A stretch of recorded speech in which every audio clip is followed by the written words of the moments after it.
It began not with legend, but with motion. Steel moved before it was famous. Engines turned before anyone knew the names painted on the hulls. The 4th Armored Division was born into a war that demanded speed, flexibility, and relentless forward pressure, a kind of warfare that did not pause to admire preparation, only to test it. From the beginning, this division was shaped by movement, by the idea that standing still meant falling behind, and that survival depended on reaching the next objective before the enemy could recover. The men who filled its ranks came from everywhere: farm towns, cities, quiet places, and loud ones. Some had never seen a tank before training. Others learned quickly that armored warfare was not just about machines, but about coordination, trust, and nerves of steel. A tank was powerful, yes, but only if it moved at the right time, with the right support, in the right direction. Alone, it was vulnerable. Together, it became something else entirely. Training turned civilians into crewmen, loaders, gunners, drivers, commanders. They learned the weight of steel, the smell of fuel, the constant vibration that seeped into bones and never quite left.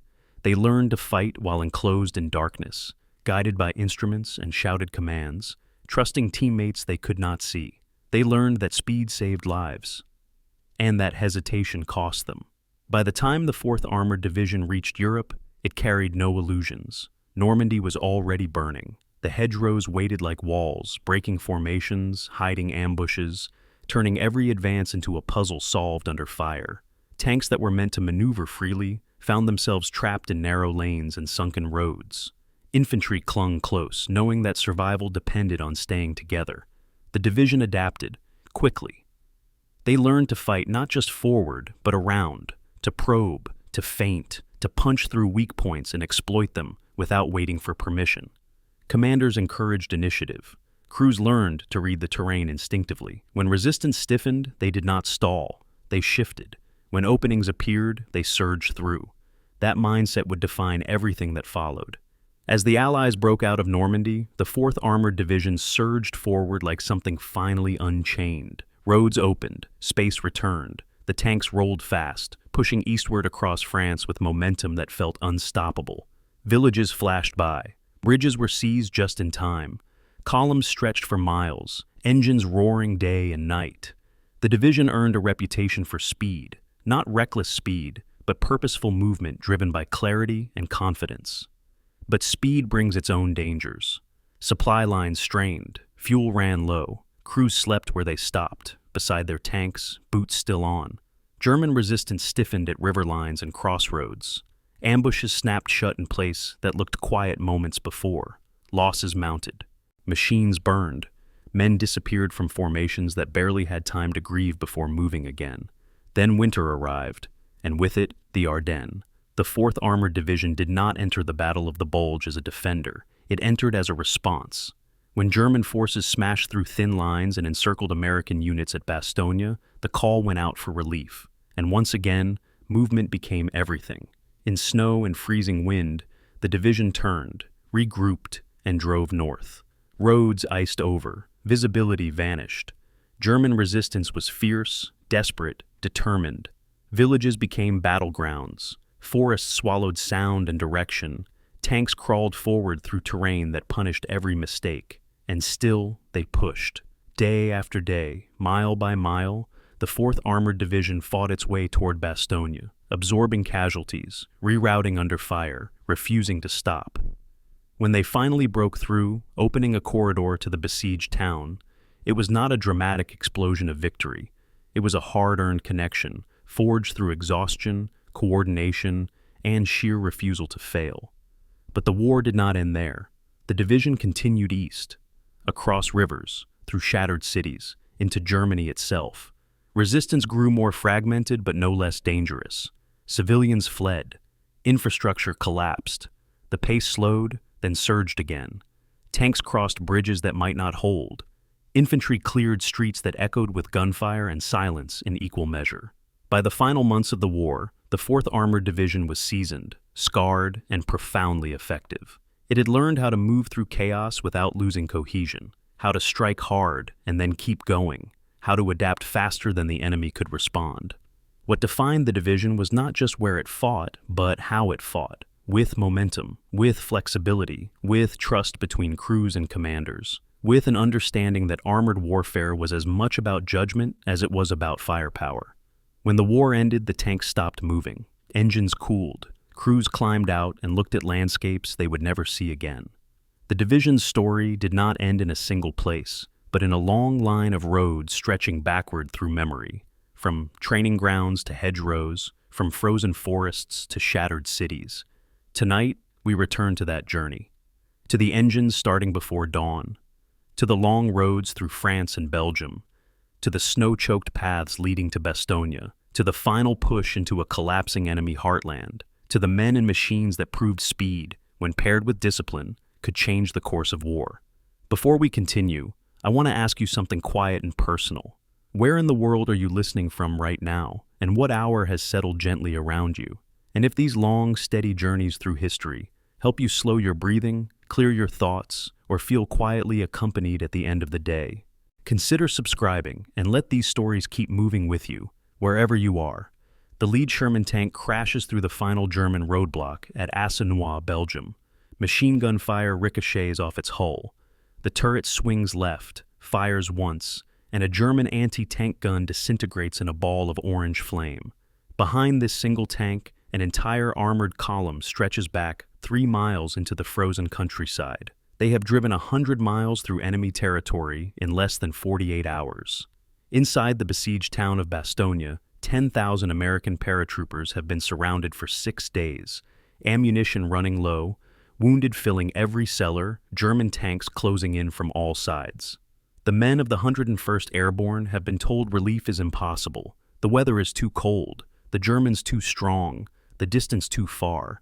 Then they hear the unmistakable roar of American tank engines, and everything changes. This is the 4th Armored Division. You have never heard of them. That is the first mystery. They advanced 1,200 miles through enemy territory, more than any other American division in the European theater. They fought for 280 consecutive days without relief, from the beaches of Normandy to the heart of Czechoslovakia. They killed or captured over 140,000 German soldiers, while suffering fewer casualties than almost any comparable unit. When General George Patton needed an impossible mission completed, he called them. When the German High Command tried to identify which American divisions were attacking them, they consistently overestimated the 4th Armored's size, sometimes reporting 3 separate divisions when it was actually 1. By the time the war ended in May of 1945, military historians were already calling them the most effective armored division America had ever fielded. Yet today, ask 100 people to name a famous World War II division, and 99 will mention the 101st Airborne, the 1st Infantry, the Marines at Iwo Jima. Almost none will mention the 4th Armored. This documentary tells their story. The statistics alone demand explanation. 1,260 miles of enemy territory conquered. That is roughly the distance from New York City to Miami, covered entirely through combat operations against the German Wehrmacht.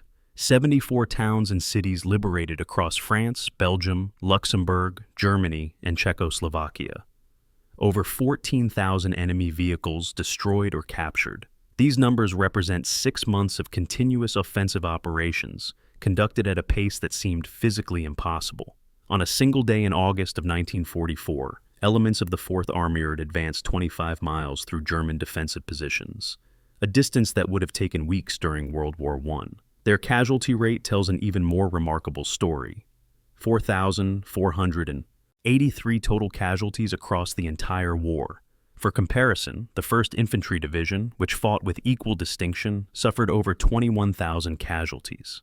The 4th Armored was not lucky. They were not facing weaker opposition. They were simply operating according to principles that the rest of the American Army had not yet fully understood. General George Patton gave them a nickname that explains everything. He called them Name Enough. No additional title was necessary. When Patton needed to break through the Normandy hedgerows, he called the 4th Armored. When he needed someone to rescue the surrounded paratroopers at Bastogne, he called the 4th Armored. When he needed to cross the Rhine River and drive into the heart of Germany faster than anyone thought possible, he called the 4th Armored. Other divisions had colorful names: the Big Red One, the Screaming Eagles, the Hell on Wheels. The 4th Armored needed no such branding. Their reputation was their name. German intelligence reports from late 1944 describe them with a mixture of respect and fear. One captured document refers to them as erschreckend schnell, frighteningly fast. Another German after-action report from September of 1944 concludes with a stark assessment. The American 4th Armored Division is the best armored division we have faced in this war. This from an army that had pioneered armored warfare, that had conquered Poland in weeks and France in months. For them to acknowledge American superiority was nearly unprecedented. The division wore a distinctive patch, a red triangle containing 4 yellow track marks, representing 4 tank treads. Soldiers called it simply the Four. They were activated on April 15, 1941, at a place called Pine Camp in upstate New York, 8 months before Pearl Harbor brought America into the war. At that moment, they possessed no tanks. None. Training crews used trucks with the word tank painted on the sides. The United States Army was building an armored force from scratch, and the 4th Armored was part of that experiment. Nobody knew if the experiment would work. American military doctrine in 1941 was still fundamentally based on World War I principles: infantry advanced, artillery supported, cavalry scouted. Tanks were seen as infantry support weapons, slow-moving bunkers designed to break through trenches. The idea that tanks could operate independently, racing hundreds of miles ahead of infantry, striking deep into enemy rear areas, seemed radical to the point of recklessness. The 4th Armored would prove that this radical vision was not just possible, but devastating. 3 years of training separated the 4th Armored's activation in April of 1941 from their combat debut in France in July of 1944. 3 years of brutal preparation, conducted in conditions that killed 14 men before they ever saw combat. Their training grounds in upstate New York regularly hit temperatures of minus 20 degrees Fahrenheit in winter. This was not accidental. Their commander, Major General John Shirley Wood, deliberately chose to train in the harshest conditions available in the continental United States. He understood something that many of his peers did not: that modern war would reward units that could sustain operations regardless of weather, terrain, or exhaustion. While other armored divisions trained in the temperate climate of the American South, the 4th Armored learned to maintain tank engines in sub-zero temperatures, to clear ice from periscopes while under simulated fire, to coordinate radio communications when cold weather reduced battery life by half. When they reached Bastogne in December of 1944, and the temperature dropped to minus 10 degrees, and other units ground to a halt because their equipment froze, the 4th Armored kept moving. They had been preparing for that moment since 1941. The men themselves came from everywhere: farm boys from Iowa who had never seen a tank before enlistment, factory workers from Detroit who understood machinery but not warfare, college students who had put their education on hold. A significant number were draftees who had not volunteered for armored service at all. What united them was not background, but training intensity.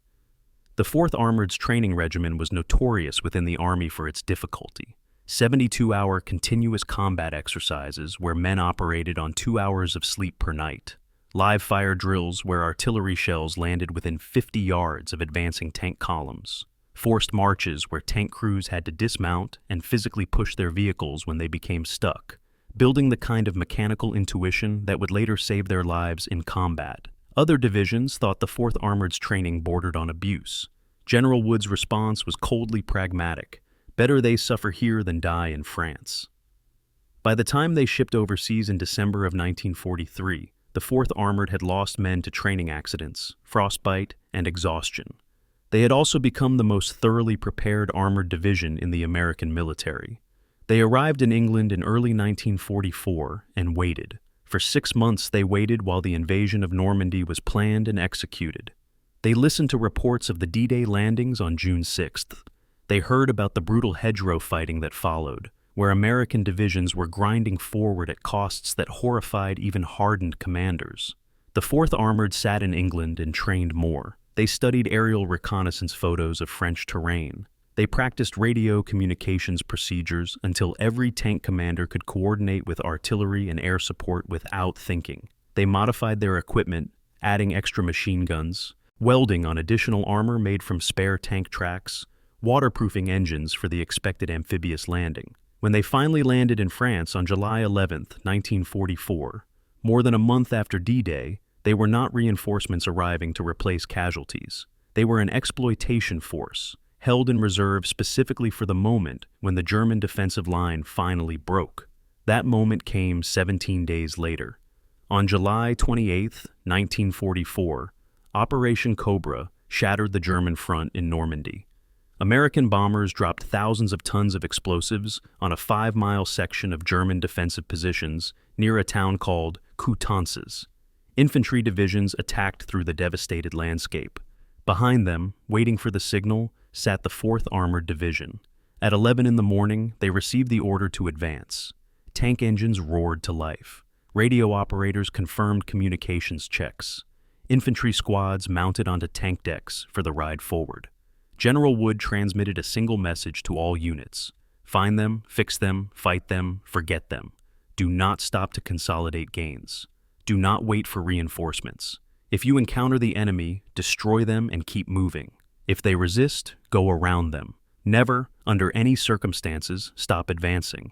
It was a philosophy that violated traditional military doctrine. It was also about to change the war.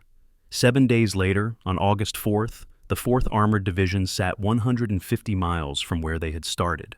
They had captured the city of Rennes in Brittany without fighting because the German garrison evacuated hours before their arrival. They had bypassed dozens of German strongpoints that other divisions would have spent weeks reducing. They had moved so fast that their own supply trucks could not keep pace, forcing them to capture German fuel depots just to keep their tanks running. French civilians in liberated towns reported the same story. American tanks arrived at dawn, the commander asked directions to the next town, and by noon the Americans were gone, leaving the French to wonder if they had imagined the whole encounter. German commanders were reporting chaos. American armored units were appearing in their rear areas, cutting supply lines, overrunning headquarters, disappearing before reinforcements could respond. The German 7th Army, which had held Normandy for weeks, was disintegrating, and at the spearhead of the American breakthrough, moving faster than anyone thought possible, was the 4th Armored Division. They had been in combat for 7 days. They would not stop for another 273 days. This is their story. April 15, 1941, Pine Camp, New York. Snow still covers the ground in patches. The temperature hovers just above freezing. Major General Oscar Griswold stands before 11,000 men assembled on a muddy parade ground, officially activating the 4th Armored Division. Behind him, not a single tank is visible. There are no Shermans, no Grants, no Stuarts, just rows of recruits in wool uniforms, their breath steaming in the cold air, wondering what exactly they have signed up for. Griswold's speech is brief. Gentlemen, you are now part of an experiment. The United States Army is learning how to fight with tanks. You will help us learn. It is an admission of startling honesty. In April of 1941, the American military does not fully understand armored warfare. The Germans have been perfecting it for 2 years, conquering Poland, France, and much of Eastern Europe with coordinated tank attacks that move faster than defending armies can react. America is trying to catch up. The 4th Armored Division is part of that catch-up effort, and nothing about their beginning suggests future greatness. The location itself tells a story. Pine Camp, later renamed Fort Drum, sits in Jefferson County in upstate New York, less than 30 miles from the Canadian border. It is one of the coldest, most miserable training locations in the continental United States. Winter temperatures regularly drop below zero. Snow accumulates in feet, not inches. Winds blow across frozen Lake Ontario with nothing to stop them. This is not where you send soldiers if you want them comfortable. This is where you send them if you want them tough. The decision to activate an armored division in this climate was deliberate. Someone in the War Department understood that American tanks would eventually fight in Europe, which meant they would fight in European winters. French winters, German winters, Belgian winters, where temperatures could kill as efficiently as bullets. The 4th Armored would learn to operate in those conditions from the very beginning, or they would learn nothing at all. The early training was chaos. Without actual tanks, instructors improvised. Truck drivers painted tank on the sides of their vehicles and drove in formation, pretending their trucks were 30-ton Shermans. Infantry practiced mounting and dismounting from vehicles that bore no resemblance to the ones they would eventually use in combat. Artillery crews calculated firing solutions for supporting non-existent armored columns. Tank commanders stood in the backs of jeeps with broomsticks, simulating turret operation by yelling, "Boom!" when they wanted to fire. Veterans later recalled this period with dark humor, but the improvisation served a purpose. The 4th Armored was learning combined arms coordination, how infantry, tanks, artillery, and engineers could work together as a single organism. This was revolutionary thinking. Most American divisions trained each component separately. Infantry learned infantry tactics. Tanks learned tank tactics. Artillery learned artillery tactics. Then they were thrown into combat and expected to figure out coordination under fire. The 4th Armored was doing it differently. From day one, rifle, squads trained alongside tank crews. Forward observers practiced calling artillery strikes while riding on tank decks. Engineers learned to clear obstacles while tanks provided covering fire. It was messy and confusing, and unlike anything the American Army had tried before. The first actual tanks arrived in summer of 1942, more than a year after the division's activation. They were M3 Lee medium tanks, and they were already obsolete. The Lee was a bizarre-looking vehicle, with its main 75mm gun mounted in a hull sponson that required the entire tank to turn to aim. It had a smaller 37mm gun in a turret on top, creating a tall, ungainly silhouette that made excellent target practice for enemy gunners. American tank designers had built the Lee as a stopgap measure, something to produce quickly while they developed better designs. The 4th Armored received 200 of them and started training immediately. Tank crews quickly discovered the Lee's flaws. The hull-mounted gun had limited traverse, making it nearly useless in defensive positions. The tank's height made it easy to spot and impossible to conceal. The riveted armor construction meant that shell impacts could cause rivets to pop loose inside the crew compartment, turning into deadly projectiles that killed crew members even when the armor held. But the 4th Armored trained with what they had. They learned the Lee's quirks, its mechanical weaknesses, its few advantages. More importantly, they learned how tanks broke down, how to perform field repairs, how to keep vehicles running despite mechanical failures that would have sidelined less trained crews. This knowledge would prove invaluable later when they were driving Shermans across France and breaking down was not an option. In July of 1942, command of the 4th Armored passed to Major General John Shirley Wood. He was 52 years old, a West Point graduate from the class of 1912, a World War I veteran who had spent the interwar years thinking deeply about armored warfare, while most of his peers ignored the subject. Wood was lean, intense, and suffered from chronic insomnia that had him working 20-hour days. His subordinates called him P. Wood behind his back, the P standing for professor, because he approached war like an intellectual problem to be solved through rigorous analysis. But there was nothing academic about his training methods. Wood believed that armor should never stop moving, not to consolidate gains, not to wait for infantry, not to establish defensive positions. Continuous offensive movement was the only doctrine that mattered.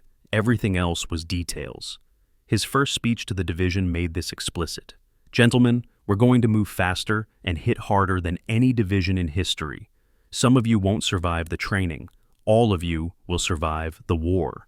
It was a promise that would prove half true. The training intensified immediately. Wood implemented 72-hour continuous combat exercises where units operated without sleep, simulating the exhaustion of sustained offensive operations.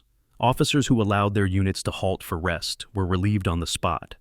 Tank crews that fell behind the advance were left behind to find their own way back, teaching them the consequences of mechanical failure. Live fire exercises pushed the boundaries of safety, with artillery shells landing danger close to advancing armor. 14 men died in training accidents during 1942 and early 1943. Broken bones, equipment malfunctions, vehicles rolling over in rough terrain, accidents with live ammunition. Each death brought criticism from higher headquarters, questions about whether Wood was pushing too hard, killing men needlessly before they even reached combat. Wood's response was always the same. The training was not too hard. War was harder. Every man who died in training represented lessons learned that would save 10 lives in combat. The numbers would eventually prove him right, but in 1942, that future vindication was invisible. What was visible was a commander who seemed to value speed and aggression over human life, and subordinates who were beginning to either worship or hate him with equal intensity. The winter of 1941 to 1942 tested everyone. Temperatures dropped to minus 20 degrees Fahrenheit. Tank engines would not start without elaborate preheating procedures. Tracks froze to the ground overnight. Gun mechanisms seized. Radio batteries died. Crews learned to sleep inside their tanks because the body heat kept the interior marginally warmer than outside. They learned which lubricants worked in extreme cold and which turned to sludge. They learned to clear ice from periscopes without scratching the glass. They learned to identify frostbite symptoms and treat them before fingers and toes turned black. Other armored divisions, training in Texas and California, thought the 4th Armored were fools for staying in New York through winter. Wood thought everyone else were fools for avoiding the conditions where real wars were fought. When the 4th Armored reached Bastogne in December of 1944, and the temperature was minus 10, and half the American divisions in the region were immobilized by frozen equipment, the 4th Armored kept their engines running and kept advancing. They had spent 3 winters preparing for exactly that moment. By late 1942, the division had received M4 Sherman medium tanks to replace the obsolete Lees. The Sherman was not perfect, but it was vastly superior to what they had been training with. It had a turret-mounted 75mm gun that could traverse 360 degrees, thicker armor, better reliability, lower profile. The crews modified them immediately, adding features that the factory had never considered. Extra track links welded to the hull as improvised armor, additional machine guns mounted for anti-infantry work, waterproofing improvements for the expected amphibious landing in France, stowage modifications that allowed crews to carry more ammunition and supplies than the official specifications permitted. Some of these modifications violated regulations. Wood encouraged them anyway. He wanted tank commanders who thought creatively, who understood their vehicles intimately enough to improve them, who would not wait for permission from higher headquarters to solve problems. This culture of tactical innovation, established during training, would become one of the 4th Armored's defining characteristics. The final phase of training occurred at the Desert Training Center in California, from late 1942 through mid-1943. The desert was the opposite of Pine Camp, hot instead of cold, dry instead of wet, but equally miserable. The 4th Armored conducted maneuvers across hundreds of square miles of empty terrain, learning how to navigate without landmarks, how to manage water and fuel across long distances, how to maintain formation when dust storms reduced visibility to zero. General Wood used the desert exercises to implement his task force doctrine. Instead of keeping the division unified, he split it into smaller combined arms teams, a tank battalion, an armored infantry battalion, an artillery battalion, some engineers, all under a single commander with orders to operate independently. This was radical. Standard doctrine kept divisions together as cohesive units. Wood was deliberately teaching his subordinates to fragment the division and reconstitute it on the fly, creating temporary battle groups tailored to specific missions. Task Force Alpha, Task Force Bravo, Task Force whatever the commander wanted to call it. Each task force would have everything it needed to fight independently: tanks for firepower, infantry for holding ground, artillery for support, engineers for obstacles. This organizational flexibility would prove decisive in France, allowing the 4th Armored to simultaneously attack in multiple directions while their opponents struggled to understand what they were facing. In December of 1943, the 4th Armored Division loaded onto transport ships at East Coast ports and sailed for England. 3 years of training were complete. They had started as 11,000 men with no tanks and no clear doctrine. They had become a combined arms instrument built around principles that the rest of the Army was only beginning to understand: continuous offensive movement, decentralized command, combined arms integration, mechanical reliability, aggressive improvisation. They had trained in conditions that ranged from Arctic cold to desert heat.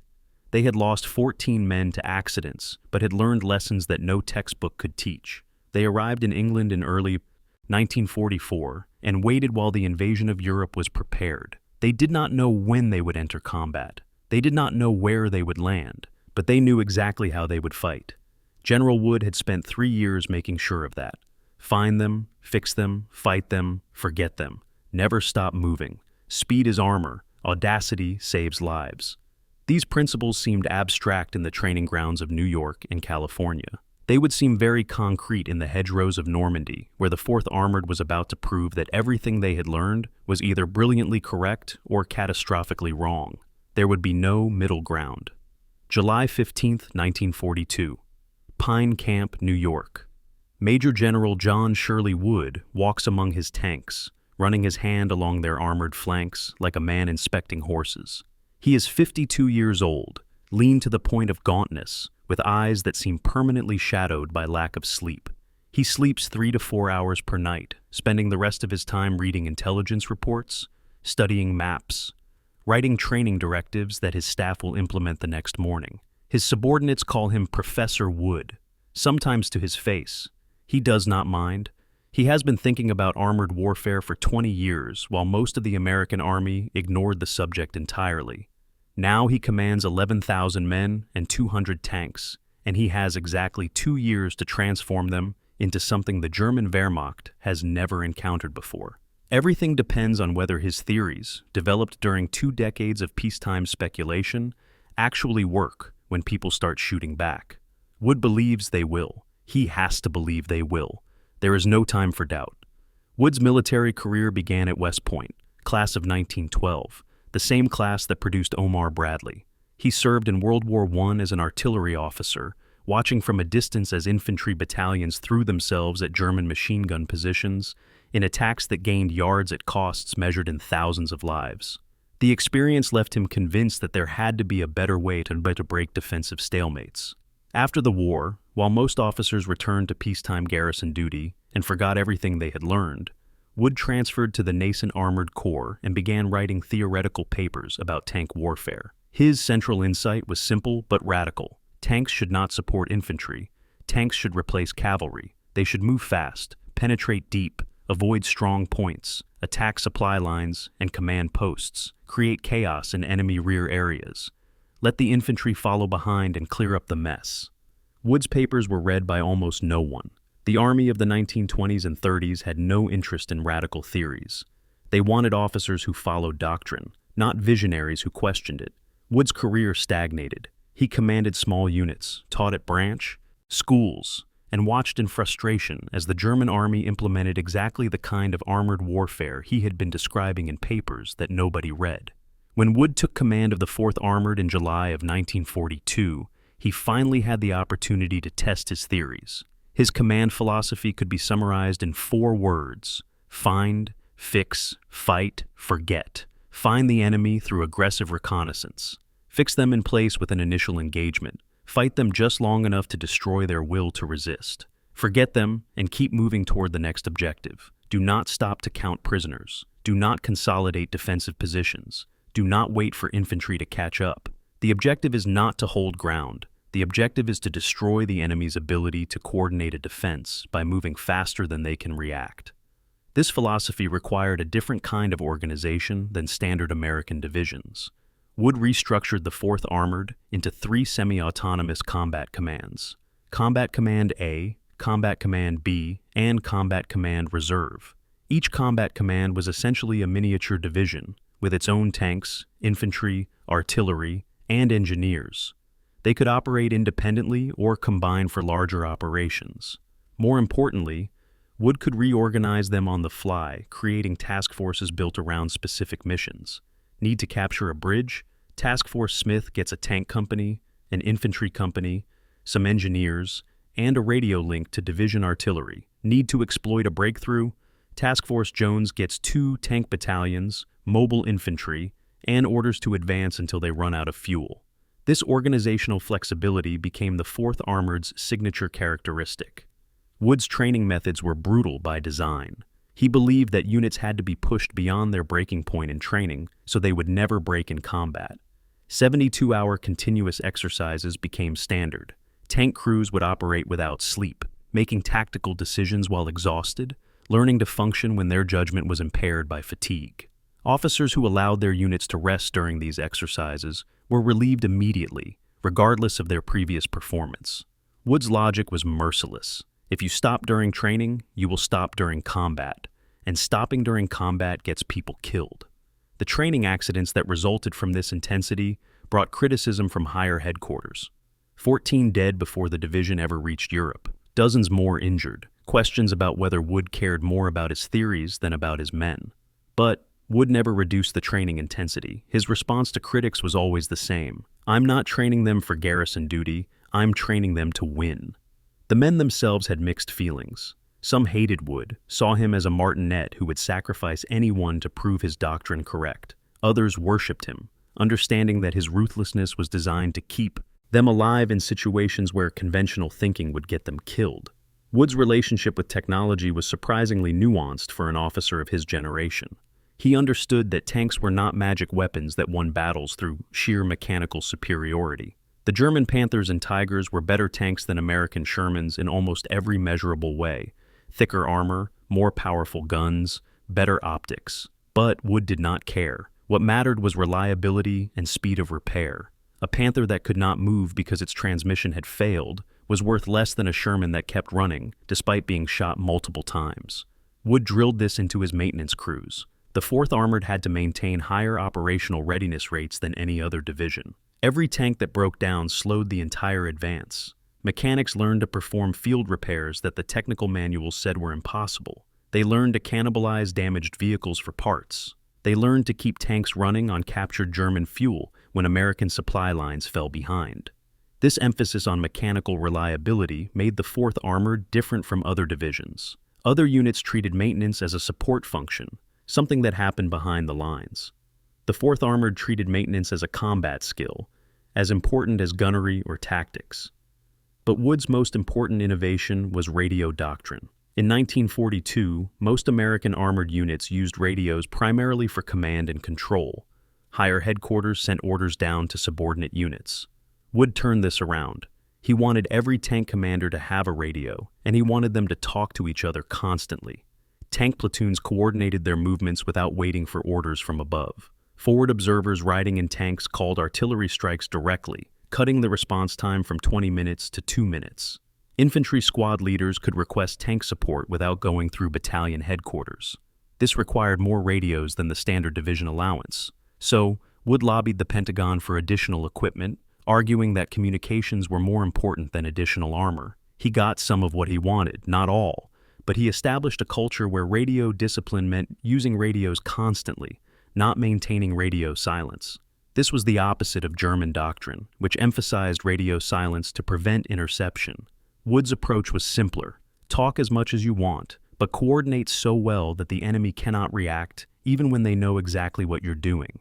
Speed of execution beats operational security. Wood's personal command style was hands-off, to the point of appearing absent.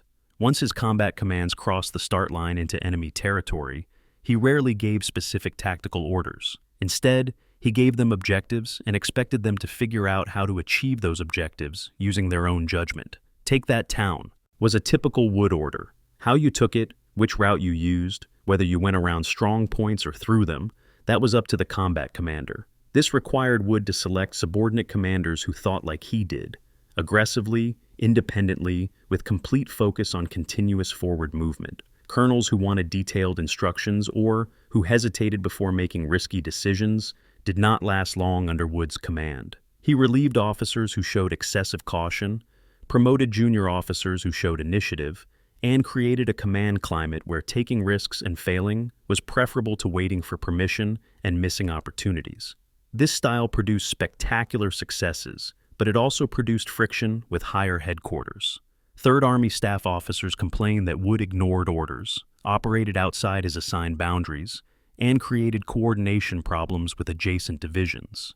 These complaints would eventually cost Wood his command. But in the summer of 1944, when the 4th Armored was tearing across France, nobody was complaining very loudly. Wood's physical appearance reinforced his reputation as an intellectual warrior. He was thin, almost frail-looking, more professor than soldier. He wore reading glasses that he constantly removed and cleaned while thinking.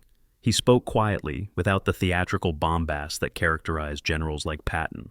Soldiers who met him for the first time often came away unimpressed, expecting someone who looked more conventionally heroic. But subordinates who worked with him understood that the quiet demeanor concealed absolute certainty about how armored warfare should be conducted. Wood never raised his voice because he never needed to. His orders were precise, his expectations clear. You executed his orders or you were replaced. There was no middle ground. This created a division where everyone understood exactly what was expected.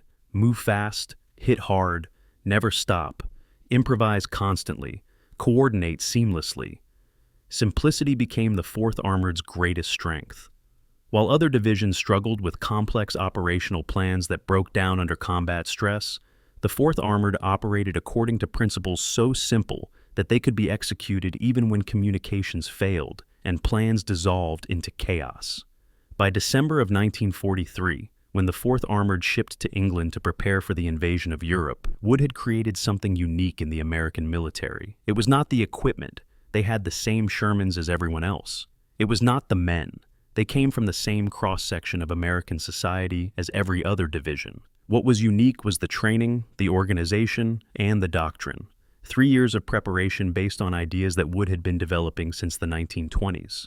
A division built around continuous offensive movement, decentralized command, combined, arms integration, mechanical, reliability, and aggressive improvisation. Whether this would work in actual combat remained to be seen. German armored divisions had been perfecting their doctrine since the invasion of Poland in 1939. They had 5 years of combat experience. The 4th Armored had none. But Wood was confident, or at least he projected confidence. He told his commanders that the 4th Armored would advance further and faster than any American division in history. Some thought he was delusional. Others thought he was brilliant. In 6 months, when the 4th Armored was driving through France at speeds that seemed impossible, everyone would realize he was simply correct. But that vindication lay in the future.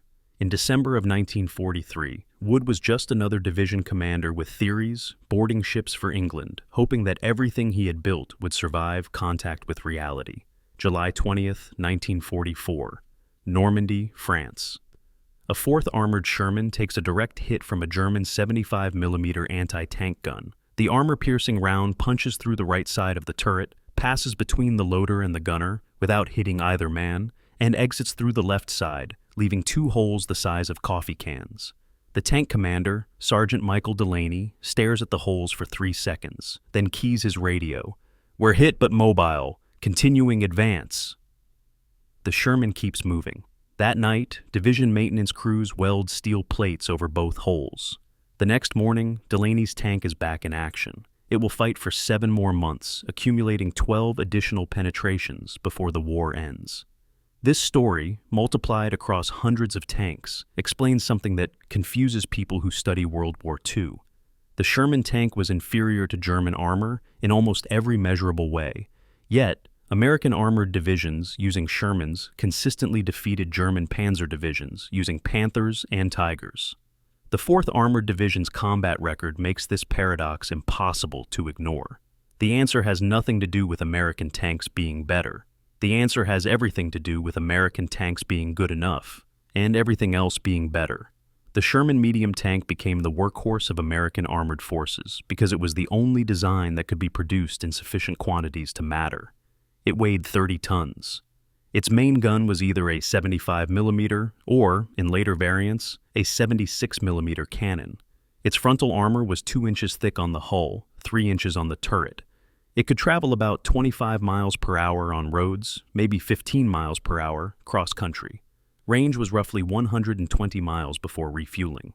5-man crew, commander, gunner, loader, driver, assistant driver who also operated the hull machine gun.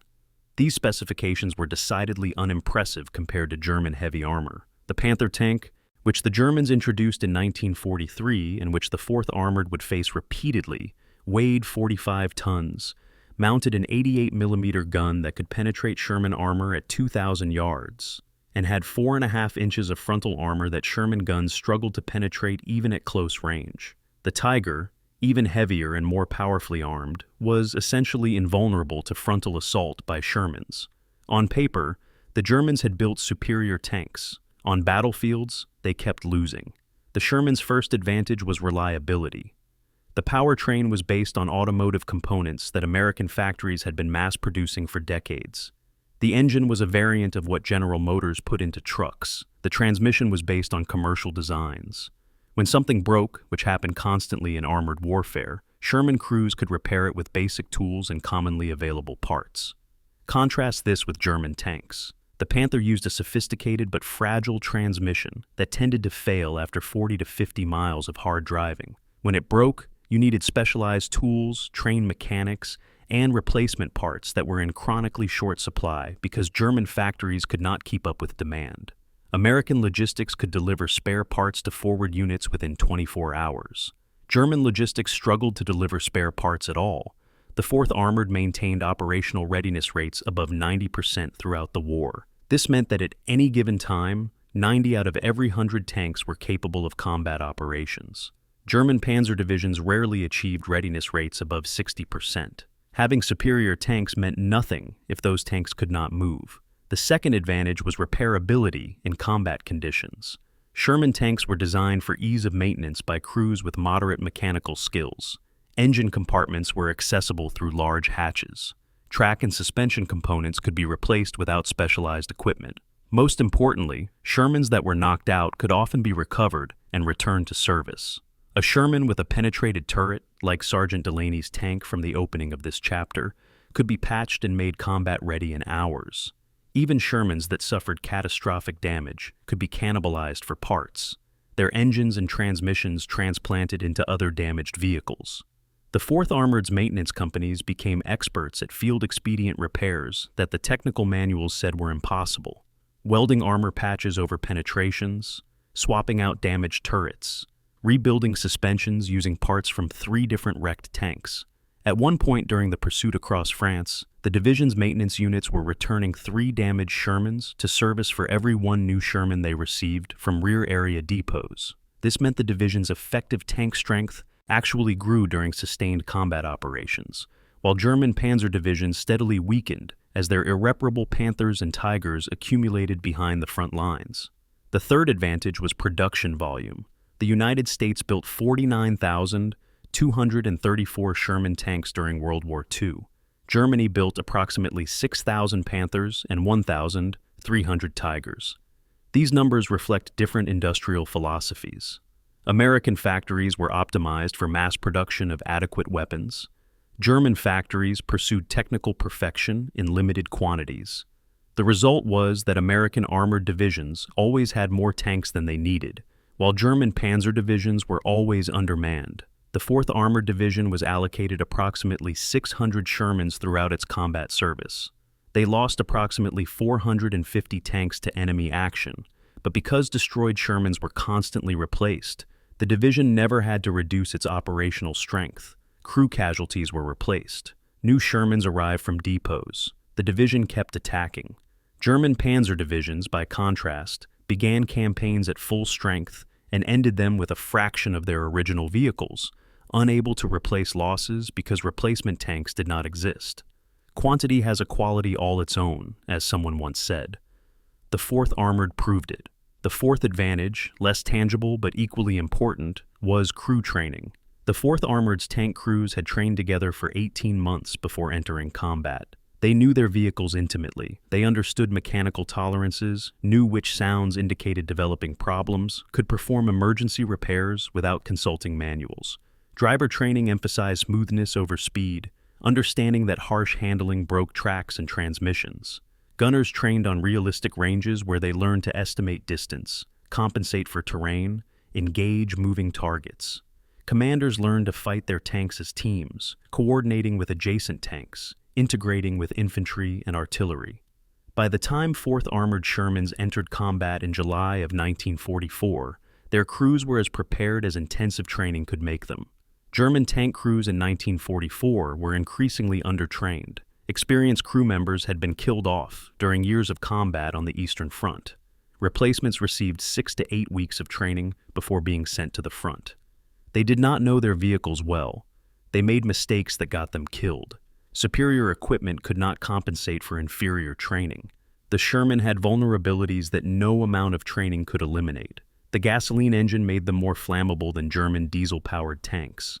Early Shermans stored ammunition in sponsons inside the crew compartment, meaning a penetrating hit often ignited ammunition and killed everyone.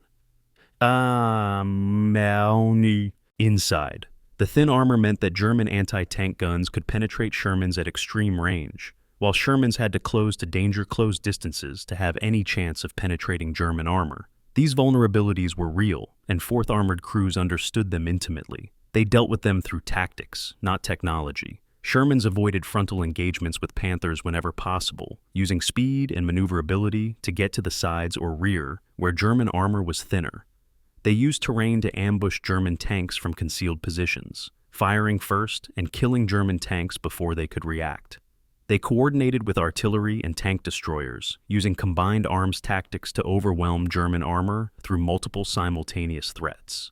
The Sherman was not a good tank for one-on-one duels with German heavy armor. It was an excellent tank for combined arms warfare where infantry, artillery, air support, and multiple tanks attacked simultaneously. The 4th Armored fought the kind of war their equipment was designed for, not the kind of war German tanks were designed for.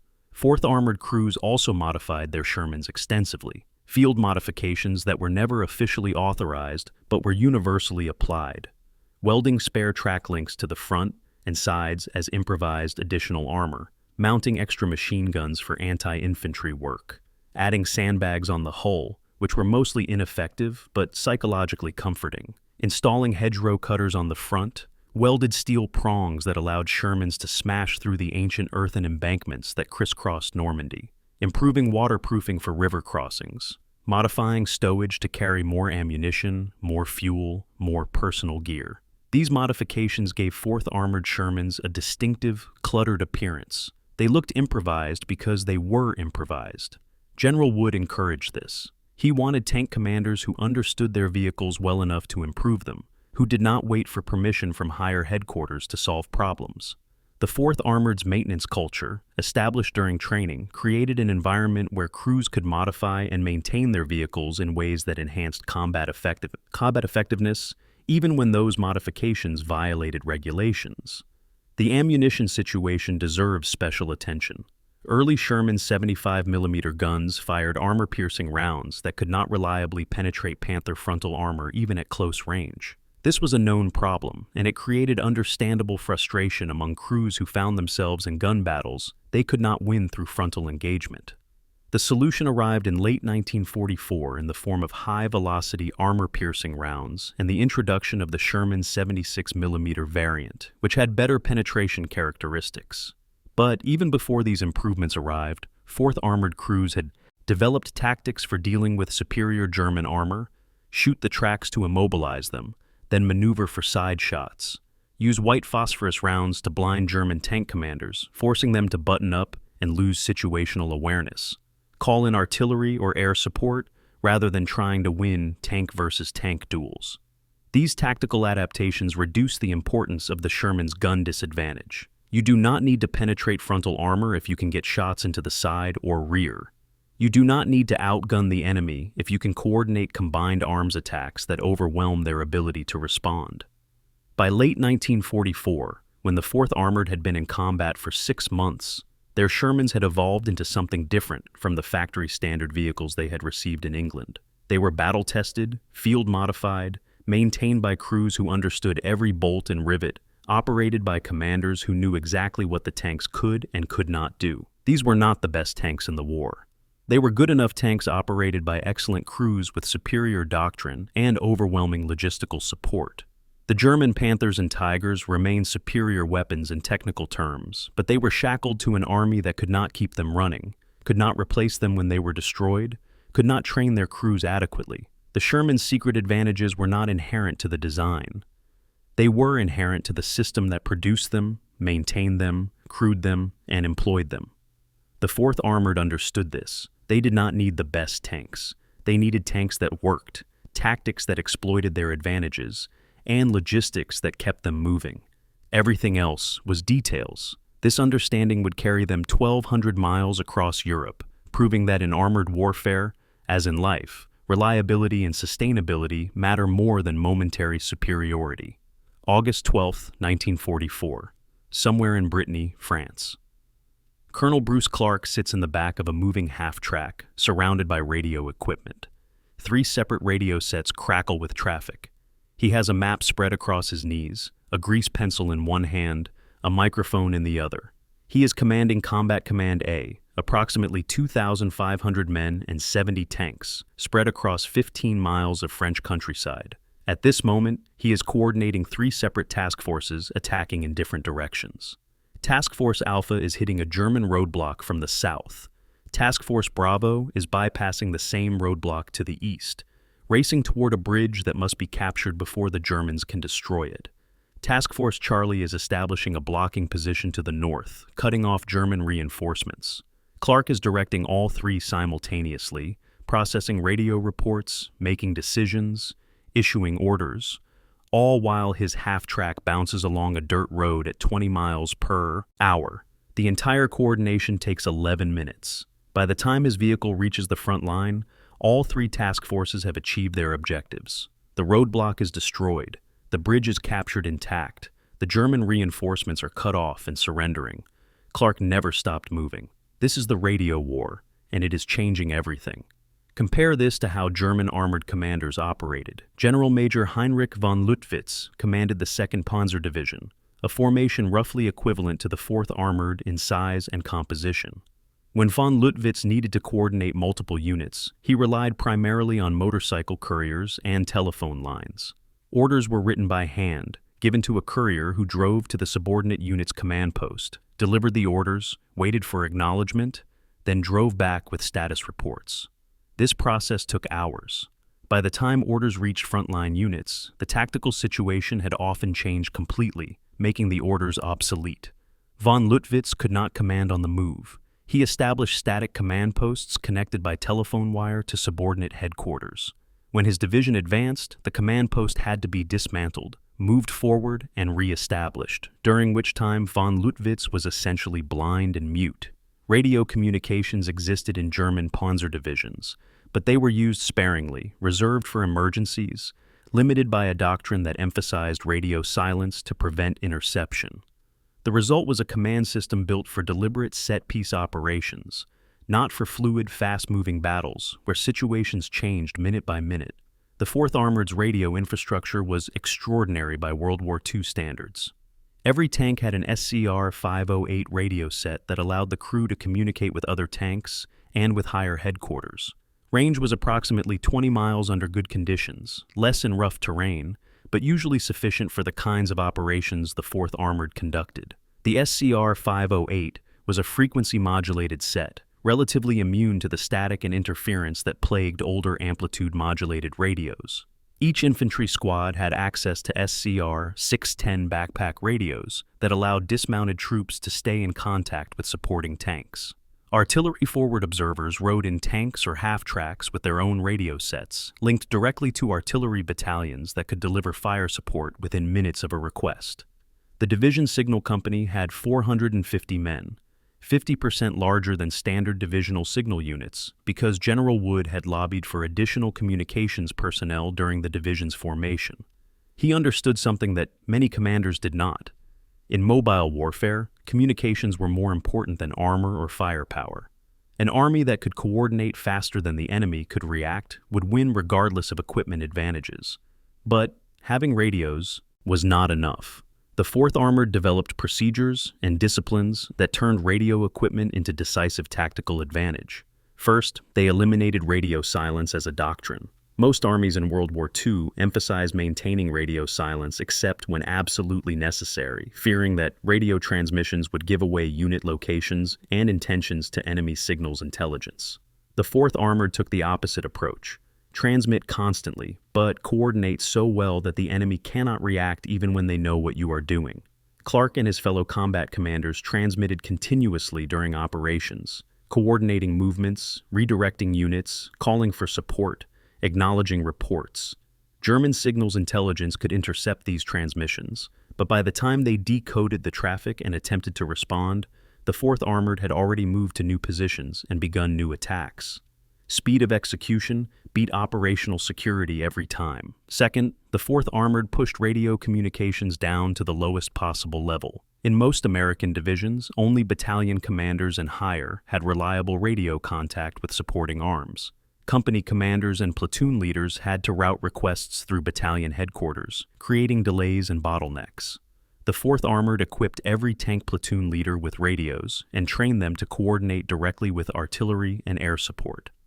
A lieutenant commanding 5 tanks could call for an artillery barrage on his own authority without asking permission from higher headquarters.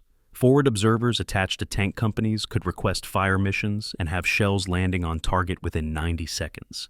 This was revolutionary. It meant that tactical opportunities could be exploited immediately, that threats could be neutralized before they developed into serious problems, that the tempo of operations was limited only by the speed at which tank commanders could process information and make decisions. It also required extensive training. Lieutenants had to understand artillery capabilities and limitations. They had to know which targets were appropriate for different types of fire support. They had to use proper radio procedures so their requests were clear and unambiguous. The 4th Armored spent months during training teaching junior officers how to coordinate combined arms attacks. By the time they reached France, it was second nature. Third, the 4th Armored developed a distinctive radio discipline that balanced speed with clarity. They used coded call signs that changed daily, protecting unit identifications without requiring lengthy authentication procedures. They spoke in clear, brief transmissions that conveyed maximum information in minimum time. Pastor 6, this is Able 7. Contact 150 yards. Engaging. Over. That transmission told the combat commander that one of his tank platoons had encountered enemy forces at 150 yards and was engaging them, and it took 4 seconds to transmit. Compare this to written orders, which would have required several minutes to compose and deliver. The 4th Armored's radio procedures were standardized across the entire division, so that any unit could coordinate with any other unit without confusion. Tank commanders from different battalions could work together seamlessly because they all used the same brevity codes, the same reporting formats, the same command structures. This interoperability became crucial during complex operations where task forces were assembled from mixed units that had never trained together. Artillery coordination through radio communications deserves special focus because it transformed 4th Armored tactics. Traditional artillery doctrine in World War II involved lengthy fire missions with multiple steps.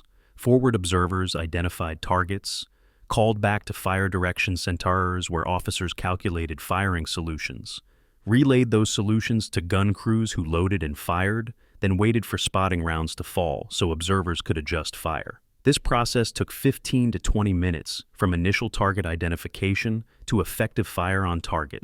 The 4th Armored reduced this to under 2 minutes. How?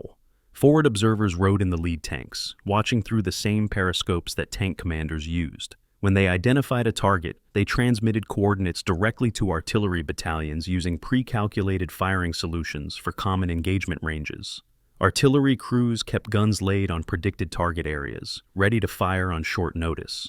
The result was that 4th Armored tank columns advanced with instant access to artillery support that could hit targets almost as quickly as the tanks themselves. German units reported being hit by artillery barrages that seemed to materialize from nowhere, striking within seconds of American tanks coming into view. This was not magic. It was radio coordination and pre-planning. Air support coordination showed similar improvements. Most American divisions in Normandy struggled to coordinate with Allied tactical air support. The process involved requesting air support through channels that went from division to corps to army to tactical air command, then back down through the air chain of command to the fighter-bomber squadrons that would execute the mission. This could take hours, by which time the target had moved or the tactical situation had changed. The 4th Armored established direct radio links with tactical air control parties who flew in liaison aircraft above the battlefield. Tank commanders could request airstrikes directly, describing targets using visual landmarks, and have fighter bombers overhead within 15 to 20 minutes. This was still slower than artillery, but it was fast enough to matter. German commanders reported that American armor seemed to have fighter bombers on call, ready to strike, anywhere at any time. The reality was less dramatic, but more impressive. The 4th Armored had built a communication system that integrated air and ground forces at a tactical level that other divisions had not achieved. The radio war extended beyond tactical coordination into operational intelligence. Because the 4th Armored transmitted constantly, their radio operators became intimately familiar with German communications patterns. They could not decrypt German radio traffic in real time, but they could recognize call signs, identify unit locations based on radio transmissions, track German unit movements by following which areas showed increased radio activity. Division intelligence officers maintained radio traffic analysis charts that showed where German units were located based purely on their radio emissions. This signal's intelligence was not as precise as decoded messages would have been, but it was fast and it was continuous. The 4th Armored often knew where German units were located hours before those units physically appeared, allowing them to avoid concentrations of enemy strength and exploit gaps in German defenses. German commanders, following their doctrine of radio silence, inadvertently made themselves blind to American signals intelligence, while the Americans, transmitting constantly, used German radio emissions to track enemy movements. But the radio war had limits. Equipment failed constantly under combat conditions. Radio sets were fragile, susceptible to moisture, shock, and electrical problems. Antennas were shot off tanks during firefights. Batteries died, tubes burned out. The 4th Armored Signal Company spent as much time repairing radios as installing them.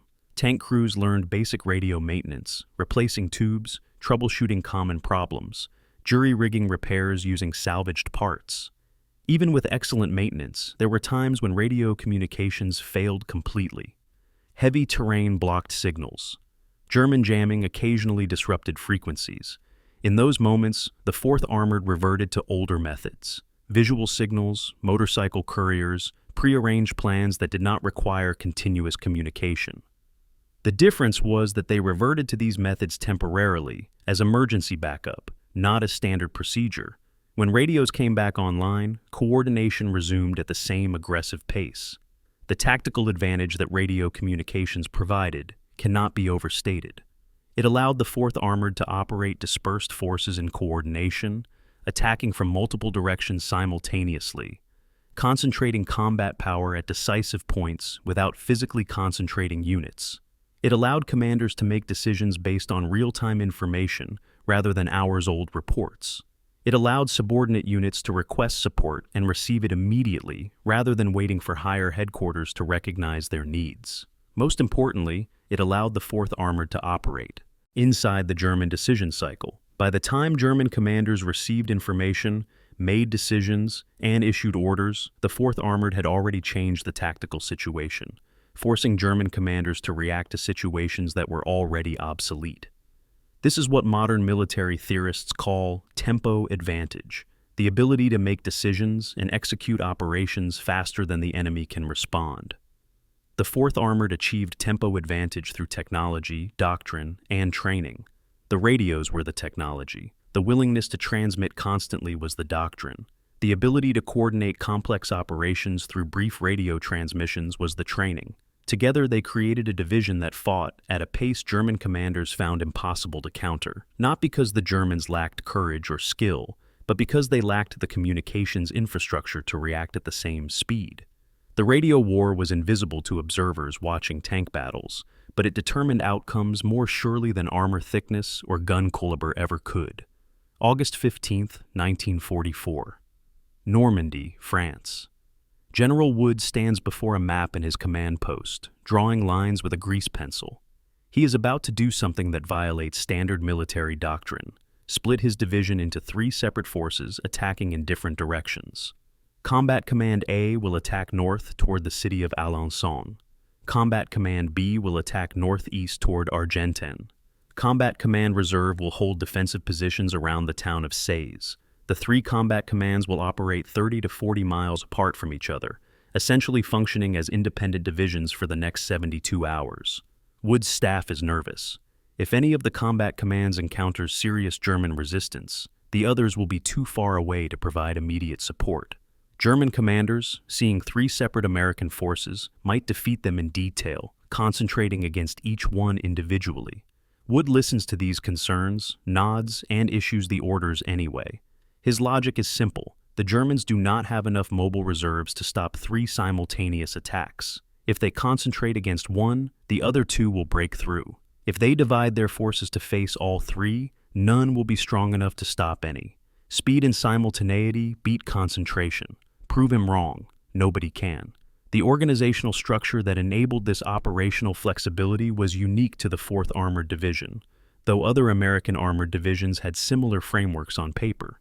The difference was that the 4th Armored actually used their organizational structure the way it was designed, while other divisions paid lip service to the concept while maintaining more traditional command arrangements. The division was built around 3 combat commands: Combat Command A, Combat Command B, and Combat Command Reserve, abbreviated as CCA, CCB, and CCR. Each combat command was essentially a self-contained combined arms team. A typical combat command might include 1 tank battalion with 54 Sherman tanks, 1 armored infantry battalion with 700 men in half-tracks, 1 artillery battalion with 18 self-propelled 105mm howitzers, 1 company of engineers, plus reconnaissance, medical, and supply elements. Total strength approximately 2,500 men. Each combat command had its own commander, typically a colonel, who exercised independent tactical authority within the boundaries of division objectives. Combat Command A was usually commanded by Colonel Bruce Clark, one of the most aggressive and capable armored commanders in the American Army. Clark was 42 years old in 1944, a West Point graduate who had spent his career in engineering and armor. He was known for personal reconnaissance, often leading scout parties himself to identify German positions before committing his combat command to attack. His command style emphasized speed and violence. When Clark's combat command hit German positions, they hit hard and kept moving, exploiting success rather than consolidating gains. Clark understood Wood's philosophy perfectly because Clark shared it. Never give the enemy time to organize a defense. Combat Command B was typically commanded by Colonel Herbert Ernest, slightly more methodical than Clark, but equally aggressive when opportunities presented themselves. Ernest was 45, another West Point graduate, with a reputation for thorough planning. He preferred to know exactly what his combat command would face before attacking, but once committed, he pushed his units just as hard as Clark pushed his. Combat Command Reserve rotated through several commanders during the war, serving sometimes as Division Reserve, sometimes as a 3rd attacking force. The position was less prestigious than commanding CCA or CCB, but it was still a colonel's billet and still controlled significant combat power. The genius of the combat command structure was its flexibility. Wood could task organize each combat command for specific missions, attaching or detaching units based on what that mission required. If Combat Command A needed to capture a heavily defended town, Wood could reinforce it with additional tank battalions or artillery. If Combat Command B needed to conduct a rapid exploitation through open country, Wood could strip away its slower-moving elements and give it only fast tanks and mobile infantry. This task organization could be changed daily, sometimes hourly. A tank battalion might serve under Combat Command A on Monday, transfer to Combat Command B on Tuesday, and join Combat Command Reserve on Wednesday. The infantry battalions, artillery battalions, engineer companies, all flowed between combat commands based on mission requirements. Standard operating procedures meant that units could integrate into new combat commands quickly without lengthy coordination or familiarization. Tank platoons knew how to work with any infantry company. Artillery battalions knew how to support any maneuver element. The training at Pine Camp, where combined arms teams were constantly formed and reformed, had prepared the 4th Armored for exactly this kind of operational flexibility. But the combat command structure enabled something more profound than just task organization. It enabled parallel operations, multiple simultaneous attacks that forced German commanders to make impossible choices. On August 15, 1944, when Wood split his division into 3 separate forces, German intelligence officers struggled to understand what they were facing. Radio intercepts suggested at least 3 American armored divisions operating in the sector. Prisoner interrogations revealed men from the 4th Armored Division, but those prisoners were captured at locations 50 miles apart. How could a single division be in 3 places simultaneously? The answer was that the 4th Armored was not operating as a single division. It was operating as 3 miniature divisions, each capable of independent action, each presenting a separate threat that required separate defensive measures. This multiplied the 4th Armored's effective combat power. The Germans could not ignore any of the three combat commands, so they had to divide their forces to face all three, weakening themselves at every point of contact. The combat command structure also solved one of the fundamental problems of armored warfare: how to sustain high-tempo operations without exhausting your force. Traditional divisions operated as unified formations, meaning the entire division advanced together and rested together. When one part of the division became exhausted or suffered heavy casualties, the entire division's combat effectiveness declined. The 4th Armored could rotate combat commands through offensive and defensive operations. Combat Command A attacks for 3 days, while Combat Command B holds defensive positions, and Combat Command Reserve rests and refits. Then, Combat Command B takes over the attack, while Combat Command A defends and Combat Command Reserve rests. This rotation allowed the 4th Armored to maintain continuous offensive pressure without burning out any single element. There was always one combat command attacking, always one combat command available to exploit opportunities, always one combat command recovering from previous operations. German units facing the 4th Armored reported that American attacks never stopped, that every time they repulsed one assault, another came from a different direction. This was not because the 4th Armored had unlimited manpower. It was because they could rotate fresh units into combat while exhausted units recovered. The command relationships within the combat command structure were deliberately ambiguous, giving subordinate commanders maximum flexibility. Combat command commanders reported to General Wood, but they exercised independent tactical judgment within their assigned sectors. Wood gave them objectives, not methods. Take that town by sunset was a typical Wood order. Whether the combat commander took the town by frontal assault, envelopment, infiltration, or simply bypassing it and cutting off its garrison, that was the combat commander's decision. This required Wood to trust his subordinates completely. He could not micromanage 3 combat commands operating 30 miles apart. He had to select commanders who thought like he did, give them resources and objectives, then let them execute using their own judgment. This decentralized command structure was risky. If a combat commander made a bad decision, there might not be time to correct it before the consequences became severe, but the upside was immense. Combat commanders could exploit opportunities immediately without waiting for permission from higher headquarters. If Clark's scouts discovered an undefended bridge, Clark could seize it immediately, not send a request up to Wood and wait for approval. This speed of decision-making gave the 4th Armored an enormous tempo advantage over German formations, where every significant decision had to be approved by higher headquarters. The combat command structure required sophisticated logistics. Each combat command needed its own supply train, capable of moving with the combat command and delivering fuel, ammunition, food, and spare parts wherever the combat command went. The 4th Armored's quartermaster and ordnance units were organized into separate support teams that mirrored the combat command structure. Combat Command A had its own fuel trucks, ammunition trailers, maintenance sections. Combat Command B had its own. Combat Command Reserve had its own. This allowed each combat command to operate semi-independently without competing for the same logistics assets. It also meant that when one combat command outran its supply lines, as frequently happened during rapid advances, the other combat commands could continue operating normally because they had separate logistics infrastructure.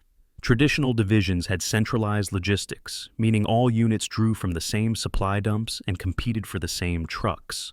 This created bottlenecks and delays. The 4th Armored's decentralized logistics meant that logistics moved at the same pace as combat operations, not as a separate, slower-moving function. Communication between combat commands was constant. Although they operated independently, they coordinated continuously through division headquarters. Clark, Ernest, and whoever commanded Combat Command Reserve maintained radio contact with Wood's headquarters, reporting positions, objectives achieved, obstacles encountered, intelligence gathered. Wood's intelligence section synthesized these reports into a comprehensive picture of the division's operations and the enemy situation. When one combat command identified a target that another combat command was better positioned to attack, Wood could redirect forces in real time. When one combat command encountered serious resistance and needed support, Wood could shift the division's main effort to a different axis of advance without stopping the entire division. This coordination was invisible to German observers, who saw only apparently independent American attacks that somehow always supported each other at critical moments. The reality was that the 4th Armored was conducting orchestrated operations, but the orchestration was flexible enough to adapt to changing circumstances rather than following a rigid pre-planned sequence. The human dynamics of the combat command structure deserve attention.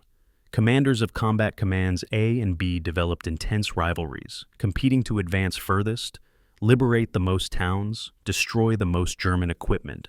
Wood encouraged this competition because it drove both commanders to take risks and exploit opportunities they might otherwise have hesitated to pursue. But the competition sometimes created problems. Combat commanders would occasionally exceed their assigned boundaries, advancing into sectors assigned to other units, creating coordination difficulties with adjacent divisions. Wood tolerated this as long as it produced results. His guidance to his combat commanders was simple. If you're moving forward and destroying Germans, you have my support.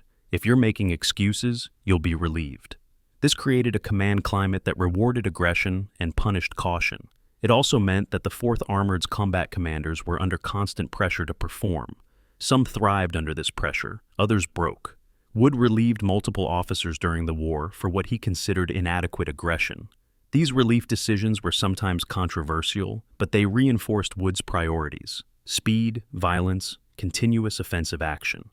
By September of 1944, after 2 months of continuous combat, the combat command structure had proven itself beyond any doubt.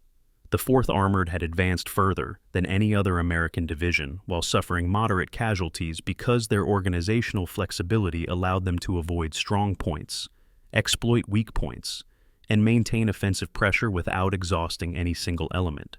German after-action reports from this period repeatedly expressed confusion about 4th Armored operations. How could they be in multiple places simultaneously? How could they sustain attacks for days without pause? How could they coordinate so effectively across such wide frontages? The answers were all inherent in the combat command structure: decentralized command, task organization, parallel operations, logistics tailored to support independent operations, and a command climate that empowered subordinates to make decisions without waiting for hire. Headquarters. This organizational model would become standard in American armored forces after World War II, but in 1944, it was revolutionary. The 4th Armored was not just fighting differently than other divisions. They were organized differently, commanded differently, supplied differently. They were a three-headed dragon, and German commanders never figured out which head to strike, because by the time they focused on one, the other two had already moved to new positions and begun new attacks. This was not tactics.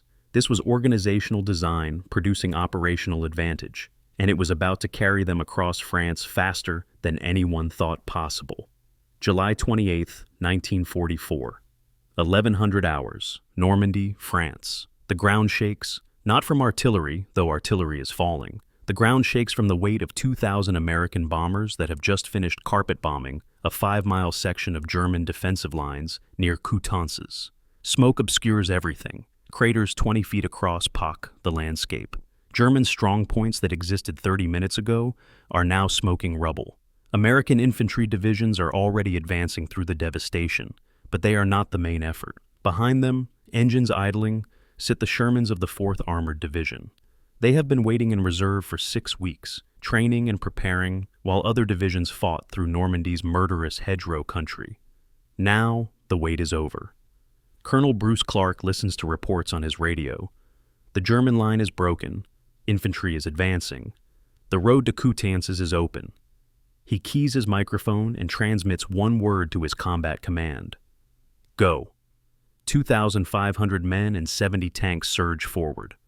Operation Cobra, the breakout from Normandy, has begun. The 4th Armored is about to discover whether 3 years of training translate into combat success or catastrophic failure. The Normandy campaign before Cobra had been a nightmare of attritional warfare. American and British forces had landed on June 6th, but had failed to break out of the beachhead for nearly 2 months. The Norman bocage, ancient hedgerow country where every field was surrounded by earthen embankments topped with thick vegetation, favored defenders over attackers. German troops could hide in the hedgerows, ambush American patrols, and fall back to the next hedgerow position. American infantry divisions advanced by yards, measured in lives. By late July, the Allied armies had captured only a fraction of the territory they had planned to take by this point. Casualties were approaching levels that shocked commanders who had thought the landings would be the hardest part. The 1st Infantry Division, which had landed on Omaha Beach, had suffered over 6,000 casualties by late July. The 29th Infantry Division, which landed alongside them, had lost similar numbers. Something had to change. Operation Cobra. Was that change? A concentrated offensive that would smash through German lines using overwhelming force, then exploit the breakthrough with armored divisions that would race into the French interior before German reserves could seal the breach. The 4th Armored crossed the start line at Coutances on July 28th and immediately encountered their first reality of combat. Nothing goes according to plan. The roads were choked with vehicles from multiple divisions, all trying to advance through the same narrow corridors that the bombing had left passable. German resistance, though disorganized, had not been eliminated. Pockets of German troops emerged from bomb craters and fired Panzerfaust anti-tank rockets at passing American columns. The 1st 4th Armored Sherman, knocked out in combat, was hit at close range by a German anti-tank team that had hidden in a destroyed farmhouse, killing the driver and wounding the commander. The column halted. Inexperienced crews wondered if they should dismount and clear every building. Colonel Clark transmitted orders that would define 4th Armored tactics for the rest of the war. Bypass and report. Infantry will clear. Keep moving. The column rolled past the burning Sherman, past the farmhouse where Germans still hid, past every obstacle that was not directly blocking the road. Keep moving. Other units would deal with the bypassed Germans. The 4th Armored's mission was exploitation, not consolidation. By evening of July 28th, Combat Command A had advanced 15 miles. This does not sound impressive until you understand that some American divisions in Normandy had taken 2 weeks to advance 15 miles, losing thousands of men in the process. Clark's Combat Command had done it in 7 hours, suffering fewer than 30 casualties. They had bypassed dozens of German strongpoints, leaving isolated German units behind their lines, cutting off retreat routes for German forces that were still fighting against American infantry to the north. German commanders received reports of American tanks in their rear areas and did not believe them. How could American armor have penetrated so deep so quickly? The German 7th Army headquarters issued orders for counterattacks to restore the front line, not realizing that there was no longer a front line in any meaningful sense. The 4th Armored had not penetrated the line. They had driven through where the line used to be and were now operating in the German rear area, destroying supply dumps, overrunning headquarters, creating panic. July 29th brought the first major tank engagement. Lieutenant Colonel Creighton Abrams, commanding the 37th Tank Battalion, encountered a German armored column near the village of Coutances. Abrams was 30 years old, a West Point graduate who would eventually become Army Chief of Staff in the 1970s. But in July of 1944, he was a lieutenant colonel, learning how to fight his tank battalion against experienced German panzer troops.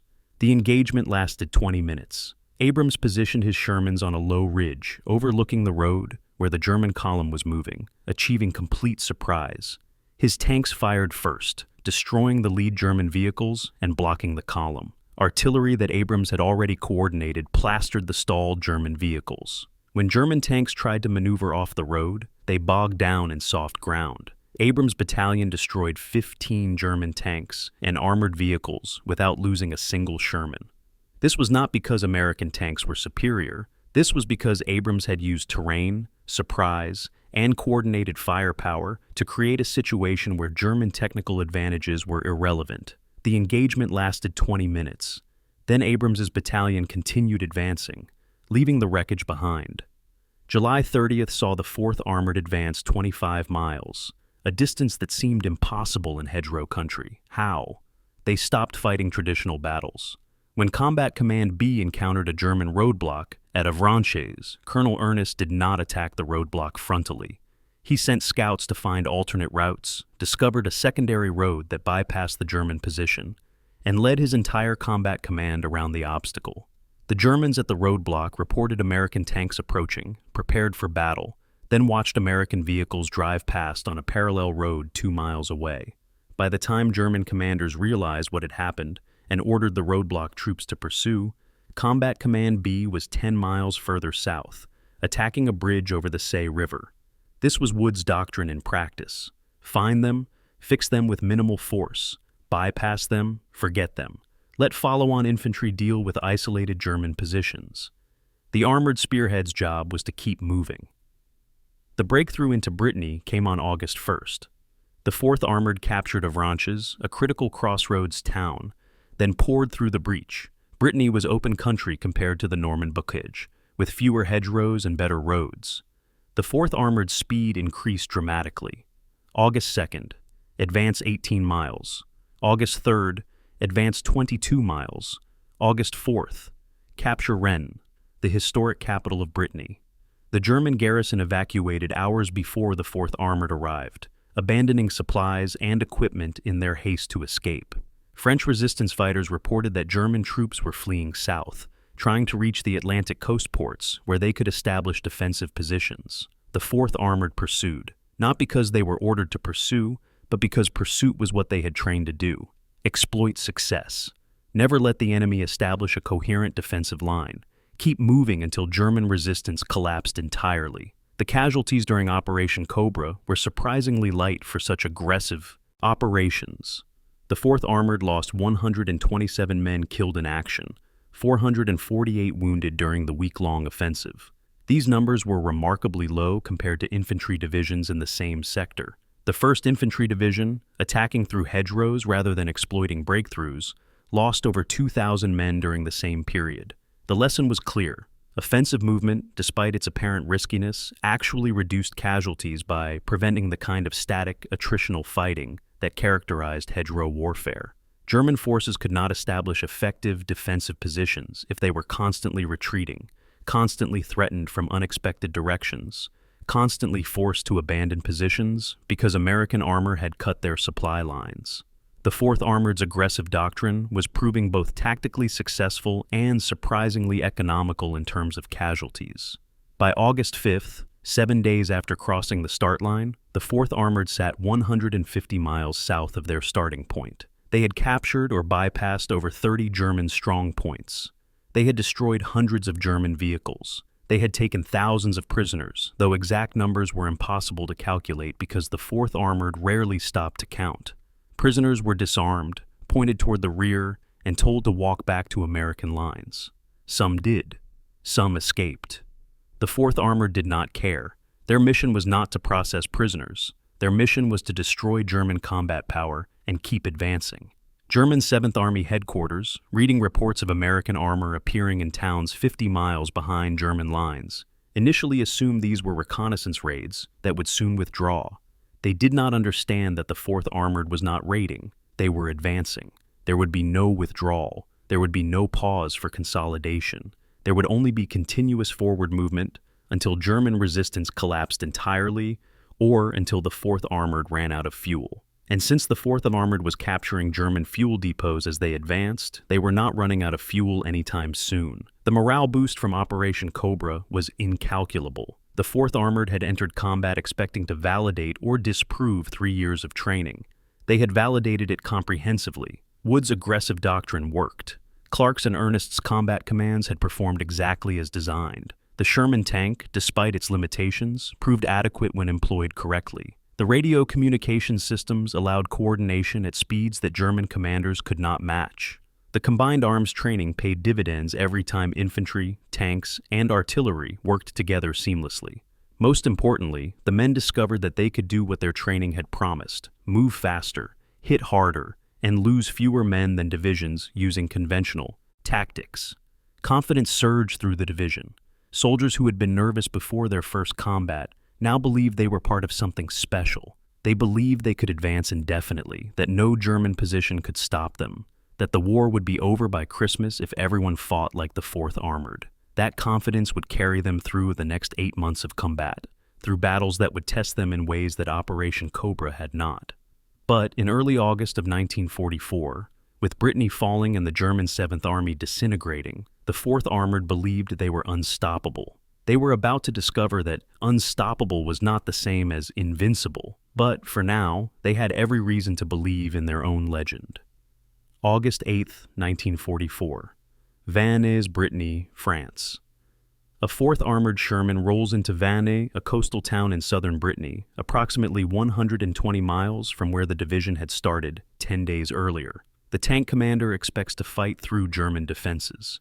Instead, he finds French civilians celebrating in the streets, waving tricolor flags, offering wine and flowers to confused American tank crews. The German garrison evacuated during the night. No battle, no casualties, just another town liberated without firing a shot. The tank commander radios back to his battalion. Vannes captured, no enemy contact, continuing east. This scene repeats across Brittany and then across central France for the next 3 weeks.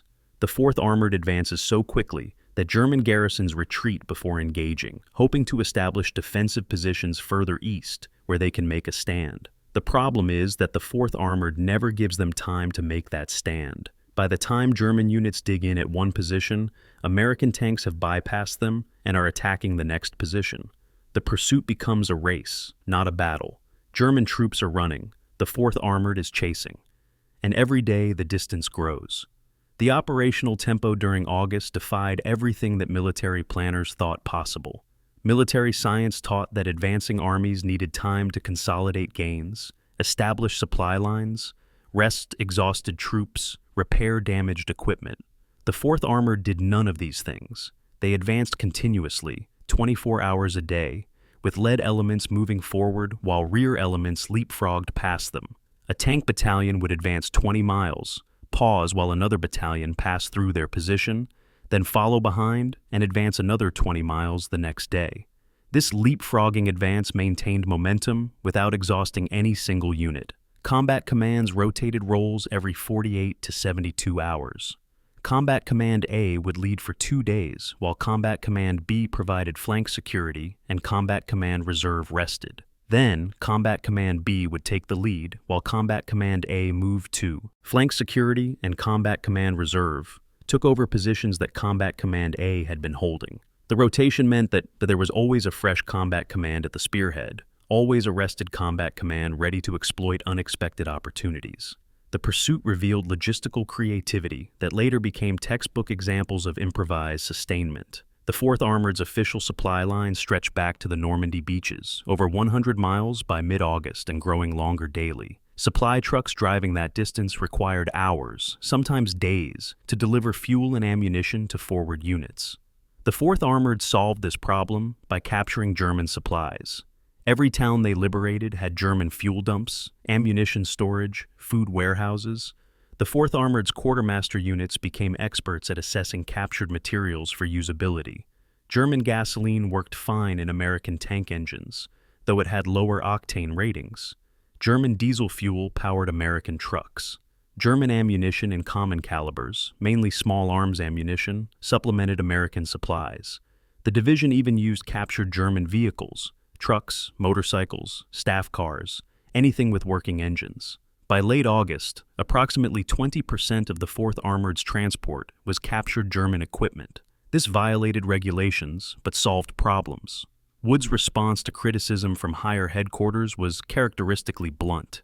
You can either give me supply trucks that can keep up with my advance, or you can accept that I'm using captured equipment. I will not slow down waiting for supplies. The speed of the advance created bizarre situations where French civilians did not realize they had been liberated. The 4th Armored would roll through a town at dawn, German troops would flee, and by noon the Americans would be 20 miles down the road. French resistance fighters would emerge from hiding in the afternoon, prepared to support the American attack, only to discover that the Americans had already left. In some towns, French citizens reported seeing American tanks drive through in the morning and German trucks retreating in the opposite direction in the afternoon, as if the war had simply passed through their community in different directions without stopping. Letters written by French civilians during this period expressed confusion and relief. Confusion about why the Americans did not stay to ensure the Germans could not return. Relief that their towns had been liberated without destructive battles that would have destroyed buildings and killed civilians. August 15th marked a critical decision point. The 4th Armored had cleared most of Brittany and sat at the city of Orléans, approximately 80 miles southwest of Paris. They had advanced 300 miles in 18 days. Patton, commanding 3rd Army and therefore the 4th Armored's higher headquarters, faced a choice: continue east toward Germany or turn north toward Paris and risk getting bogged down in urban warfare. Patton chose east. Paris would fall to other units. The 4th Armored would continue exploiting the German collapse, driving deep into France, cutting supply lines, preventing German armies from establishing coherent defensive positions. Wood agreed completely. Urban warfare would negate all of the 4th Armored's advantages.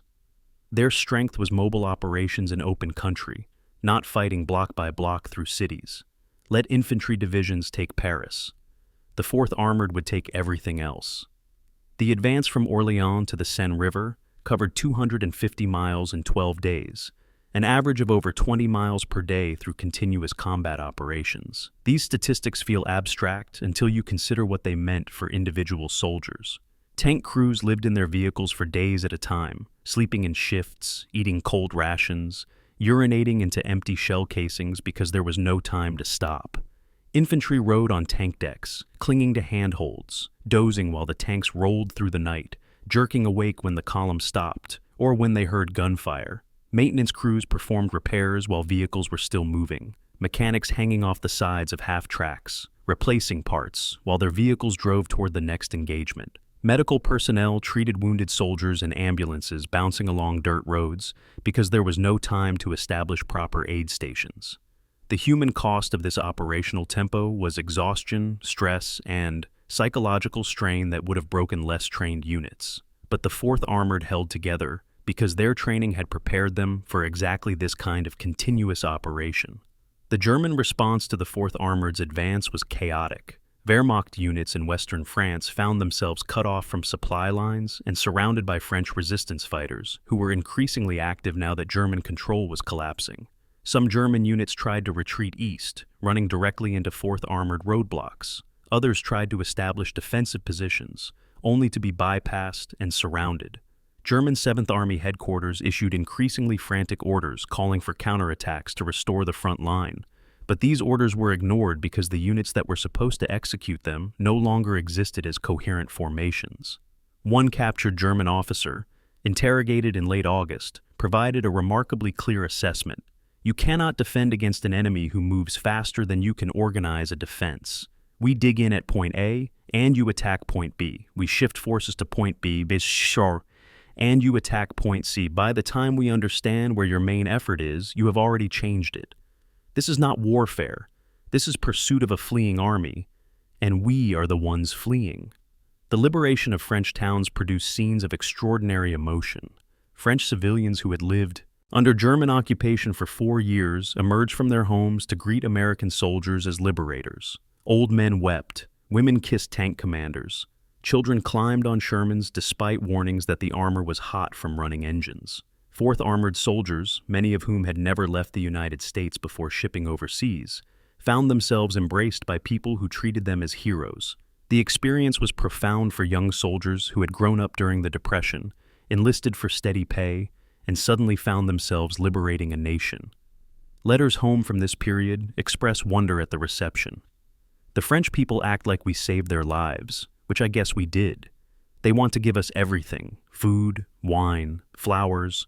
One old lady tried to give me her father's war medals from the last war. I couldn't take them, but I didn't know how to explain that in French. By August 27th, the 4th Armored reached the Seine River at Troyes, having covered approximately 550 miles from their starting point at Coutances. They had been in continuous combat for 30 days. Casualties were remarkably light, approximately 800 men killed, wounded, or missing, less than 8% of the division's strength. They had destroyed or captured hundreds of German vehicles, killed or captured thousands of German soldiers, and liberated over 30 French towns and cities. More importantly, they had validated mobile warfare as a decisive operational approach.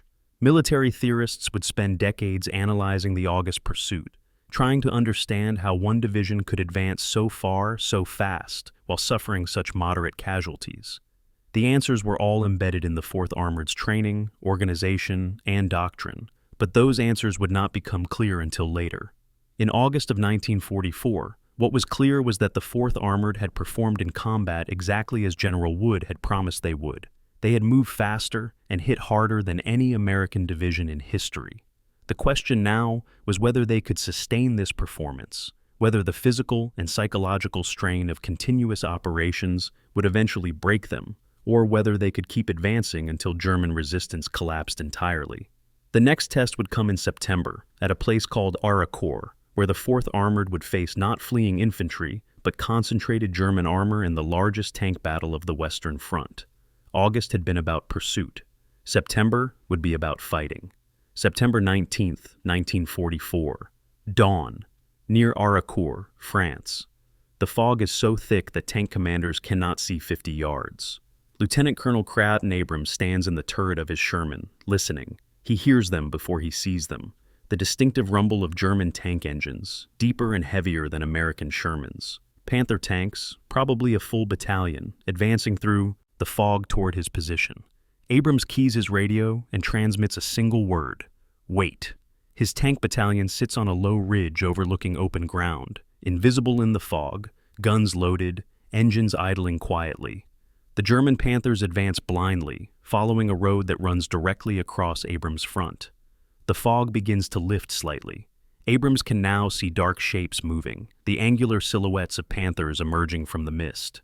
He counts 20, 30, 40 tanks. His battalion has 34 operational Shermans. On paper, this is a battle the 4th Armored should lose. German Panthers outgun and outarmor American Shermans in every technical specification. But Abrams is not fighting on paper. He is fighting on terrain he has chosen, from positions the Germans do not know exist, with artillery already registered on the killing ground below his ridge. He waits until the German column is fully exposed, then transmits, fire. The Battle of Ardennes began on September 18, 1944, when the German 5th Panzer Army launched a major counteroffensive designed to drive the American 3rd Army back across the Moselle River and stabilize the German defensive line in eastern France. German High Command had assembled 262 tanks, including 86 of their formidable Panther medium tanks and several Tiger heavy tanks. This was the largest concentration of German armor on the Western Front since Normandy. Their objective was to hit the 4th Armored Division, which had advanced far ahead of other American units and appeared vulnerable to envelopment. German commanders believed they could destroy the 4th Armored in detail, then roll up the American flank and restore a coherent defensive line. The plan was sound. The intelligence was accurate. The execution would prove catastrophic. The German attack on September 19th hit Combat Command A, which was holding defensive positions around the village of Ardennes while the rest of the division prepared for further offensive operations. Colonel Bruce Clark commanded the defense. He had approximately 100 operational Sherman tanks distributed across 3 battalion-sized positions on ridges overlooking the approaches to Ardennes. Clark understood that his Shermans could not win frontal duels with German Panthers. The Panther's 88mm gun could penetrate Sherman armor at ranges exceeding 2,000 yards, while Sherman's 75mm guns struggled to penetrate Panther frontal armor even at close range. But Clark also understood that tank battles were not decided purely by technical specifications. Terrain, visibility, surprise, artillery support, and crew training mattered as much as armor thickness. Clark positioned his tanks on reverse slopes, where they were invisible to approaching German armor, but could see German tanks silhouetted against the skyline. He coordinated with division artillery, ensuring that every approach route was pre-registered for immediate fire support. He instructed his tank commanders to wait for Germans to close to within 800 yards before engaging, maximizing the chance of penetrating side and rear armor. Most importantly, he told his men exactly what the plan was. Let the Germans come to us, kill them when they are exposed, do not advance to pursue. The initial German assault ran directly into Abrams' 37th Tank Battalion. The fog that morning was both curse and blessing. German Panthers could not see American positions, but American positions had been selected with clear fields of fire that became visible as the fog lifted. When Abrams gave the order to fire, 34 Shermans opened up simultaneously on the German column from positions the Germans did not know existed. The first German Panther exploded, blocking the road. The second Panther tried to reverse and was hit from the side by another Sherman. German tank commanders, trained to fight aggressively, attempted to maneuver off the road and charge the American positions. They bogged down in soft ground that Abrams had identified during his reconnaissance the previous day. American artillery, called by forward observers riding with the tank battalion, plastered the stalled German tanks with high explosive shells. The artillery did not penetrate German armor, but it killed tank commanders who were exposed in their turrets trying to identify American positions. It damaged optics and gun mechanisms. It created smoke and confusion. Within 20 minutes, 15 German Panthers were burning wrecks. The surviving German tanks withdrew, leaving their damaged vehicles behind. September 20th brought larger German attacks. The German 5th Panzer Army committed additional battalions, attacking from multiple directions simultaneously. This was sound tactics. If the Americans were using terrain to ambush German advances, attack from so many directions that they cannot cover every approach. But the 4th Armored's organizational flexibility allowed Clark to shift his tank battalions rapidly to meet each new threat. A German attack from the north would be met by a tank battalion that had been holding the southern sector an hour earlier. German commanders reported American tanks appearing in unexpected positions, seemingly teleporting across the battlefield. The reality was that American tanks were moving at top speed between defensive positions, using radio communications to coordinate their movements, operating according to pre-planned contingencies that Clark had briefed the previous night. German commanders expected static defensive positions. Clark gave them mobile defense where American tanks refused to stay in one place long enough for German artillery to target them effectively. The fog on September 20th was even thicker than the previous day. German tanks advanced slowly, commanders navigating by compass, essentially blind. American forward observers, positioned in church steeples and other high ground around Ericourt, could see German tanks moving below the fog layer. They called artillery strikes onto German formations that could not see where the shells were coming from. One captured German tanker described the experience. "We heard American tank engines, but could not see them. We heard artillery shells landing all around us. Our commander was screaming orders, but nobody could see where to go. My tank was hit by something, maybe a tank shell, maybe artillery, I don't know. We bailed out and ran. I could hear German tanks exploding around me, but I could not see them. It was like fighting ghosts." The fog that should have protected German advances instead turned the battlefield into a killing ground, where American observation and artillery coordination made German armor vulnerable despite technical superiority. By September 25th, the German offensive had failed completely. German 5th Panzer Army had lost 281 tanks destroyed or damaged, including 71 Panthers knocked out. 4th Armored losses, 25 Shermans destroyed, fewer than 50 crew members killed. The kill ratio was more than 10-1 in the 4th Armored's favor. These numbers stunned German commanders who had expected their superior tanks to dominate the battlefield. A captured German after-action report, found in abandoned 5th Panzer Army headquarters, contained a brutally honest assessment. The American 4th Armored Division is the best armored division we have faced in this war. Their tanks are inferior to ours, but their tactics, coordination, and artillery support are superior. They do not fight the way we fight. They use terrain, artillery, and defensive positions to negate our technical advantages. Unless we can develop tactics to counter their approach, we cannot defeat them in armored combat. This report circulated through German high command and made the 4th Armored's reputation. From September onward, German intelligence officers tracked the 4th Armored's location constantly, warning frontline units when they were facing Wood's division. The Battle of Ericourt validated everything the 4th Armored had learned during training. Combined arms coordination between tanks and artillery proved decisive. Radio communications allowed rapid response to German attacks from unexpected directions. Terrain analysis and positioning negated German technical advantages. Crew training, which emphasized gunnery accuracy and rapid target engagement, gave American gunners the ability to hit German tanks on first shots at ranges where German crews expected to be safe. Abrams's battalion, which had started the battle with 34 operational Shermans and ended with 31, had destroyed over 40 German tanks, a testament to training and tactics overwhelming equipment advantages. The battle also demonstrated that the Sherman tank, when employed correctly, could defeat German armor despite being outgunned and out-armored. The key was never fighting on German terms, never engaging in frontal duels where German advantages mattered, always using surprise, terrain, and combined arms to create situations where German tanks were vulnerable. The psychological impact of Ardennes extended beyond the immediate tactical victory. 4th Armored soldiers, who had spent months hearing about how superior German tanks were, now knew from experience that superior tanks did not guarantee victory. They had faced Panthers and Tigers and won decisively. This knowledge bred confidence that would carry them through future battles. Conversely, German tank crews who survived Ardennes carried stories back to their units about American tanks that seemed to be everywhere simultaneously, American artillery that could hit targets through fog, American commanders who somehow always knew where German attacks would come from. These stories bred caution, sometimes paralysis, in German units that would later face the 4th Armored. The psychological advantage was as important as the tactical victory. But Ardennes also revealed costs that statistics do not capture. The 25 Shermans destroyed meant 75 to 100 casualties.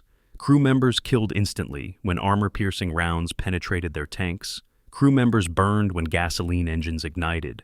Crew members who survived with injuries that would end their military service. Tank commanders who had led their crews for months died in seconds when German shells found their vehicles. Replacement crews arrived within days, trained but inexperienced, and had to learn combat realities that training could not teach. The 4th Armored's veteran corps was slowly being replaced by new soldiers who had not experienced the division's formation and early training. This process, inevitable in sustained combat, worried senior officers who understood that the division's effectiveness depended on institutional knowledge that was literally dying with every casualty. Wood addressed this in a message to his battalion commanders. Every man we lose takes knowledge with him. Every replacement brings enthusiasm but not experience. Train them fast. Use them carefully. We cannot afford to lose veterans carelessly. It was advice that acknowledged a reality. The 4th Armored could not sustain the casualty rates of conventional divisions, because their effectiveness depended on trained crews and experienced leaders, not just numerical strength. September 29th marked the official end of the Battle of Ardennes. German 5th Panzer Army withdrew to defensive positions east of the Moselle River, abandoning their offensive objectives. The 4th Armored had held their ground, destroyed a German armored army, and preserved 3rd Army's flank.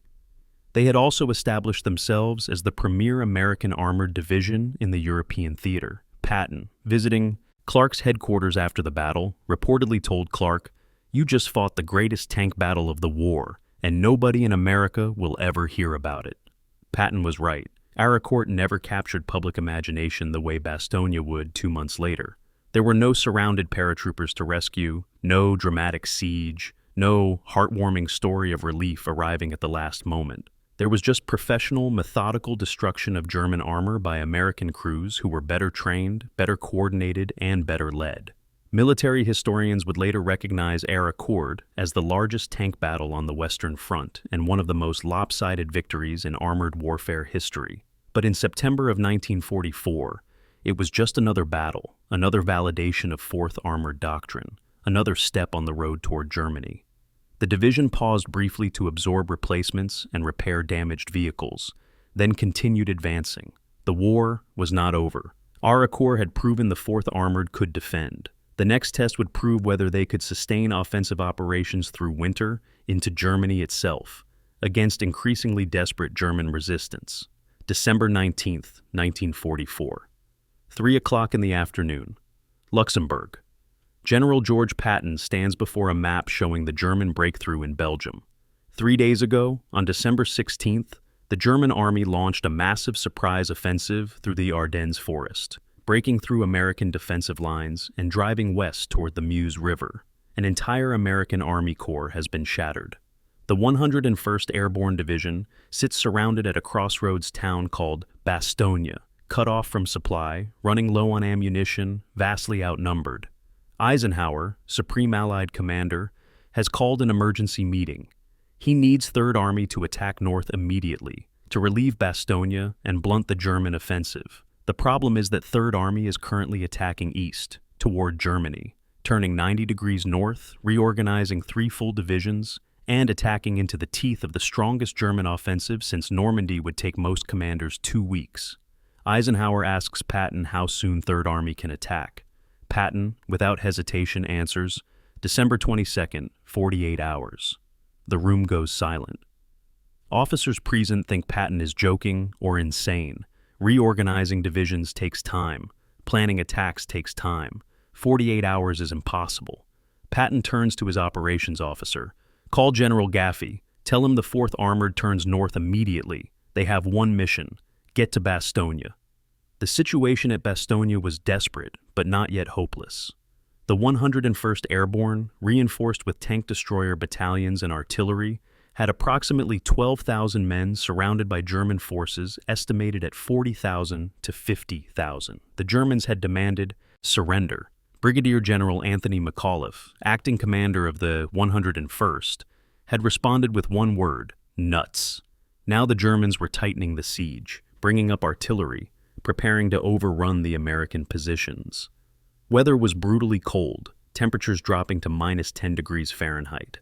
Snow covered everything. Wounded soldiers in Bastogne cellars were dying from cold as much as from injuries. The 101st needed relief soon, or they would be overrun or starved into submission. Multiple American divisions were moving toward Bastogne from different directions, but they were fighting through German defensive positions, making progress measured in miles per day. None would reach Bastogne in time, except possibly the 4th Armored. General Hugh Gaffey had replaced Wood as division commander in early December, when Wood was hospitalized with pneumonia and then officially relieved for medical reasons. Gaffey was more diplomatic than Wood, better at managing relations with higher headquarters, but he shared Wood's aggressive philosophy. When he received Patton's order to turn north and relieve Bastogne, Gaffey was already moving. He had anticipated the order, had already begun reorganizing his combat commands, had already issued warning orders to battalion commanders. The 4th Armored sat approximately 100 miles south of Bastogne. The direct route ran through Luxembourg into southern Belgium, through German-held territory, over roads that were covered in snow and ice, through forests that favored defenders. Most commanders would have planned carefully, assembled overwhelming force, advanced methodically. Gaffey planned to advance immediately with whatever forces he could organize fastest, trusting that speed would compensate for incomplete preparation. December 22nd, the 4th Armored crossed the start line and drove north. Combat Command A, now commanded by Lieutenant Colonel Wendell Blanchard since Clark had been reassigned, took the lead. Combat Command B followed. Combat Command Reserve held positions to secure the division's flanks. The initial advance covered 20 miles against light German resistance, but everyone knew the real fighting would come closer to Bastogne, where German forces were concentrated. The weather was the immediate enemy. Temperatures remained below zero. Tank engines refused to start without extensive preheating. Road surfaces were sheets of ice that sent Sherman sliding into ditches. Infantry riding on tank decks suffered frostbite on their hands and faces, despite wearing every piece of clothing they owned. Medical officers reported that cold injuries were as numerous as combat wounds during the first 2 days of the advance. But the 4th Armored kept moving. They had trained in -20-degree weather in upstate New York 3 years earlier specifically for moments like this. Crews knew how to maintain engines in extreme cold. They knew how to prevent fuel lines from freezing. They knew how to operate when every exposed metal surface was cold enough to cause instant frostbite. Other divisions were stalling because of weather. The 4th Armored was not. December 23rd and 24th brought increasing German resistance. The 4th Armored was now within 40 miles of Bastogne, close enough that German commanders recognized the threat.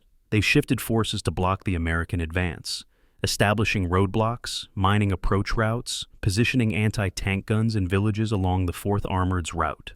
Combat Command A fought through 3 separate German defensive positions. On December 23rd, losing 12 tanks and 50 men, but advancing 15 miles. Combat Command B, operating on parallel roads to the east, encountered similar resistance and made similar progress. The advance was costing casualties, but it was continuing. Other American divisions attacking toward Bastogne were making slower progress, sometimes advancing only 2 or 3 miles per day. The 4th Armored was still covering 10 to 15 miles daily, despite winter conditions and German resistance. They were going to reach Bastogne. The question was whether they would reach it in time. December 25th, Christmas Day. The 4th Armored spent Christmas attacking. Combat Command A reorganized into 3 task forces, each built around a specific objective. Task Force AB would attack the village of Tintange. Task Force Bravo would attack Hollange. Task Force Churchill would bypass both villages and drive straight for the village of Assenois, which sat on the direct route into Bastogne. This was classic 4th Armored Doctrine. Multiple simultaneous attacks that forced the Germans to divide their forces, with the main effort going where resistance was weakest. Task Force Churchill, commanded by Captain William Dwight, consisted of 1 medium tank company, 1 light tank company, 1 armored infantry company, some engineers, and a platoon of tank destroyers. Approximately 700 men and 25 tanks. Dwight's mission was simple: drive to Assenois, break through German defenses, and open a corridor into Bastogne. Speed mattered more than strength.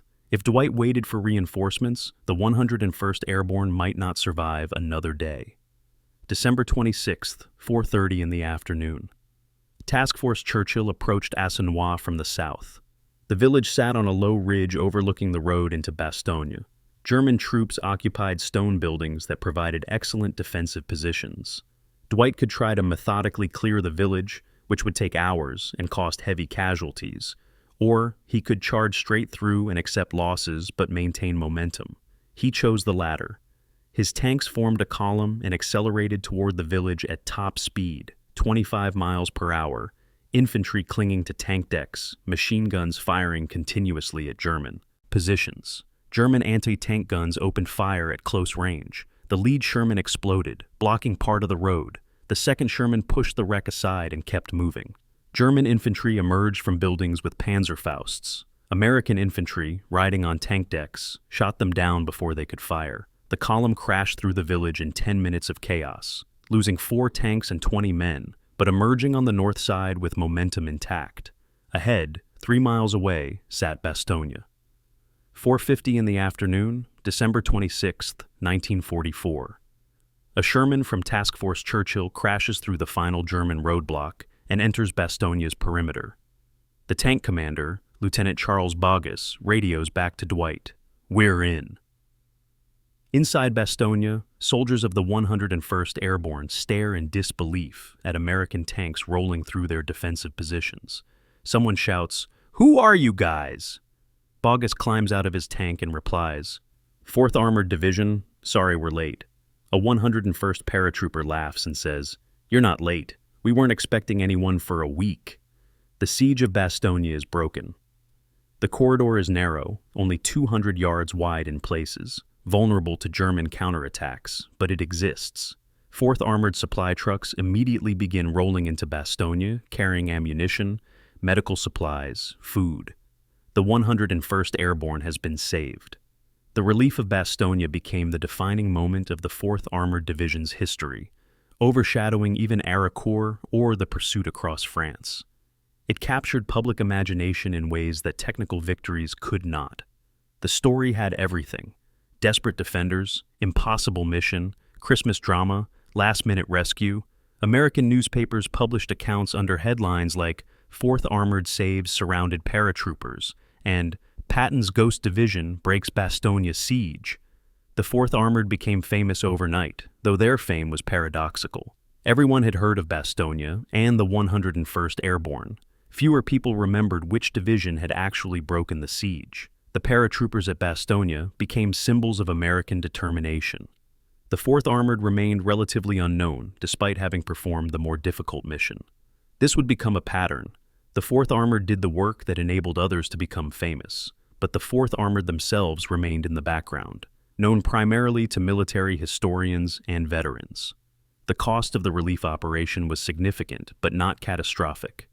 The 4th Armored lost 57 men killed, 130 wounded, and 19 tanks during the drive from Luxembourg to Bastogne. These were painful losses, but they were sustainable. More concerning was the exhaustion. The division had been in sustained combat since July, with brief pauses but no extended rest. Soldiers who had advanced across France in August were now fighting through Belgian winter in December. Physical exhaustion was evident, men falling asleep mid-conversation, truck drivers dozing at the wheel, officers making decisions while so tired they could barely think. Medical officers reported alarming increases in combat fatigue cases, soldiers who simply could not continue functioning despite having no physical injuries.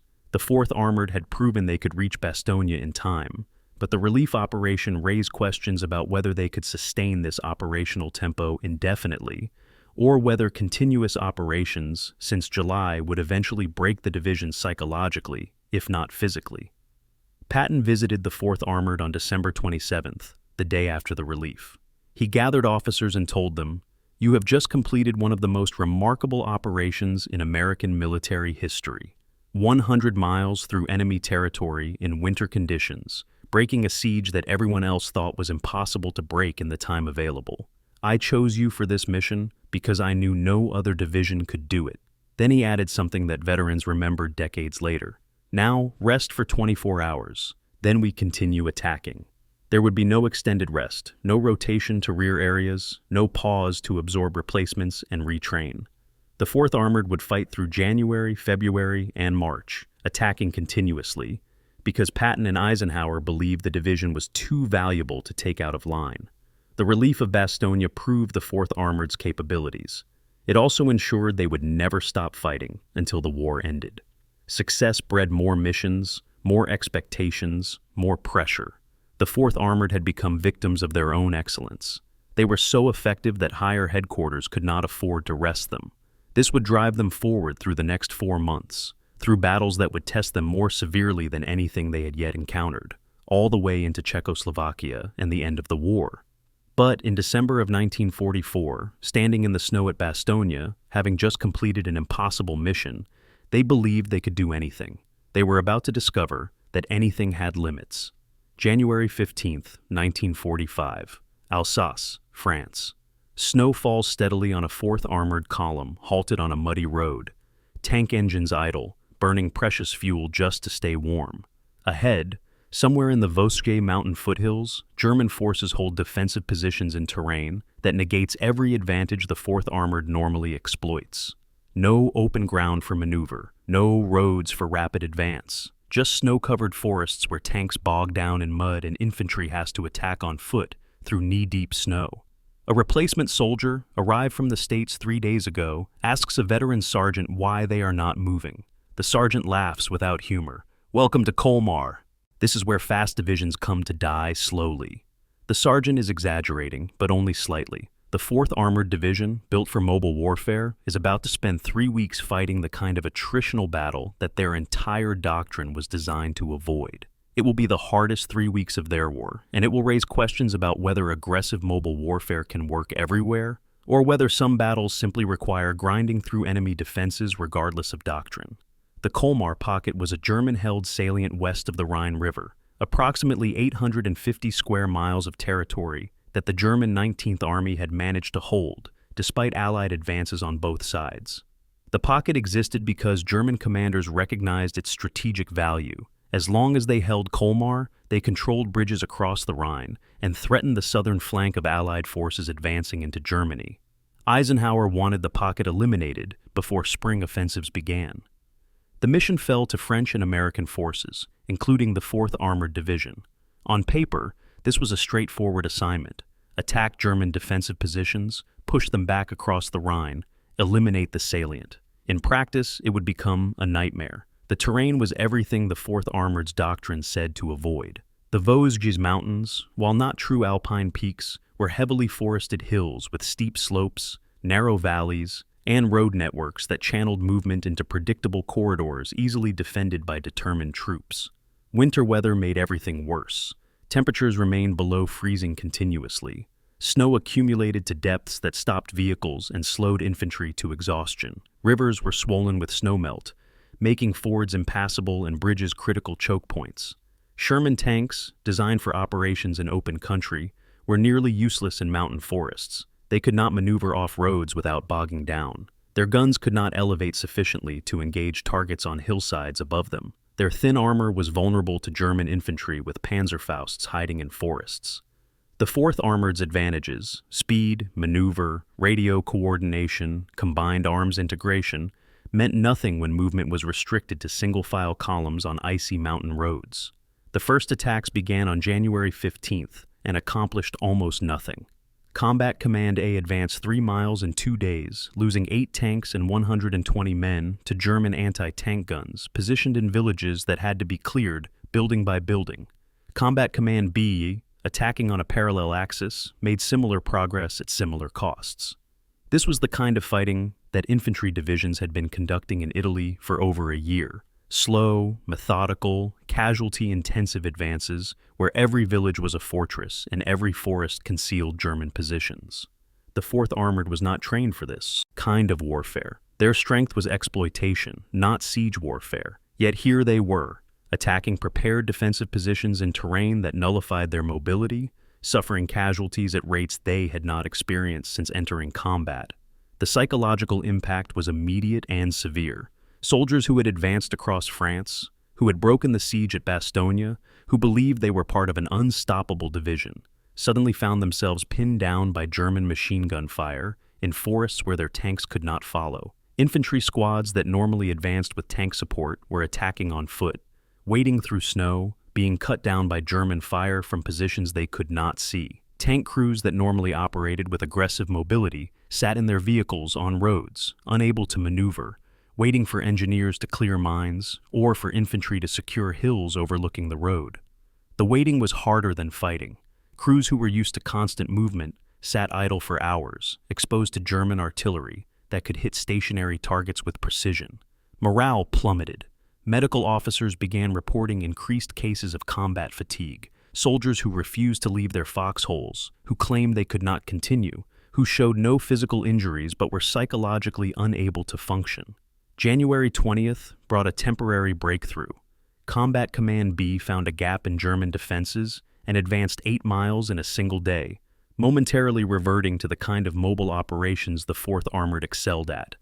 But the breakthrough could not be sustained. German reserves counterattacked, pushing Combat Command B back to their start positions. The 8-mile advance cost 80 casualties and accomplished nothing permanent. This was the reality of attritional warfare. Ground gain today could be lost tomorrow. Casualties were permanent, but territorial gains were temporary. The 4th Armored had spent 6 months proving that mobile warfare avoided attrition. Colmar was proving that some battles forced attrition regardless of doctrine. The casualties in Colmar exceeded anything the division had experienced in comparable timeframes. 348 men killed or wounded in 3 weeks. That was more than the division had lost during the month-long pursuit across France. It was more than they had lost at Haraucourt. It approached the casualty rates that infantry divisions suffered routinely, rates that the 4th Armored's doctrine was specifically designed to avoid. The losses were concentrated in specific units: rifle companies that were attacking German positions repeatedly, tank platoons that were operating in exposed positions on mountain roads, reconnaissance units that were trying to find gaps in German defenses and instead finding German ambushes. Some companies lost 50% of their strength.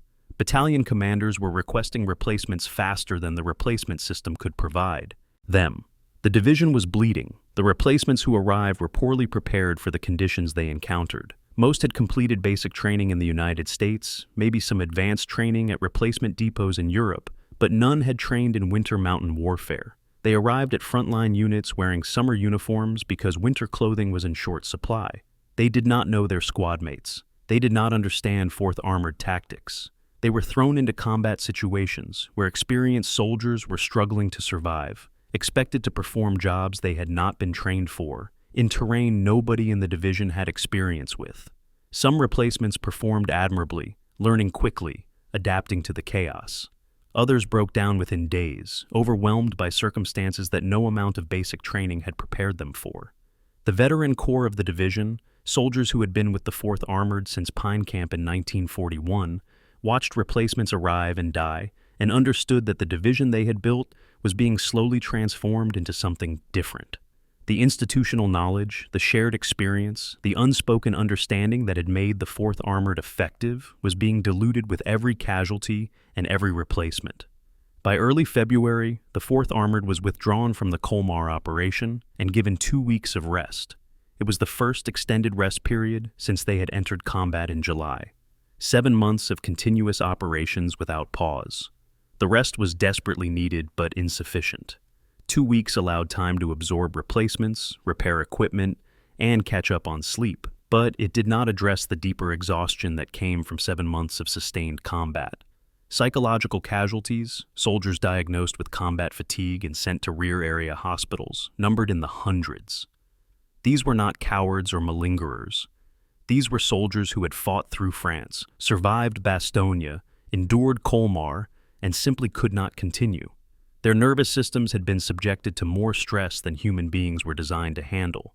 Medical officers recognized combat fatigue as a legitimate medical condition, but treatment options were limited. Some soldiers recovered after rest and returned to their units. Others did not, and were transferred to non-combat roles. A few never recovered psychologically and carried the scars for the rest of their lives.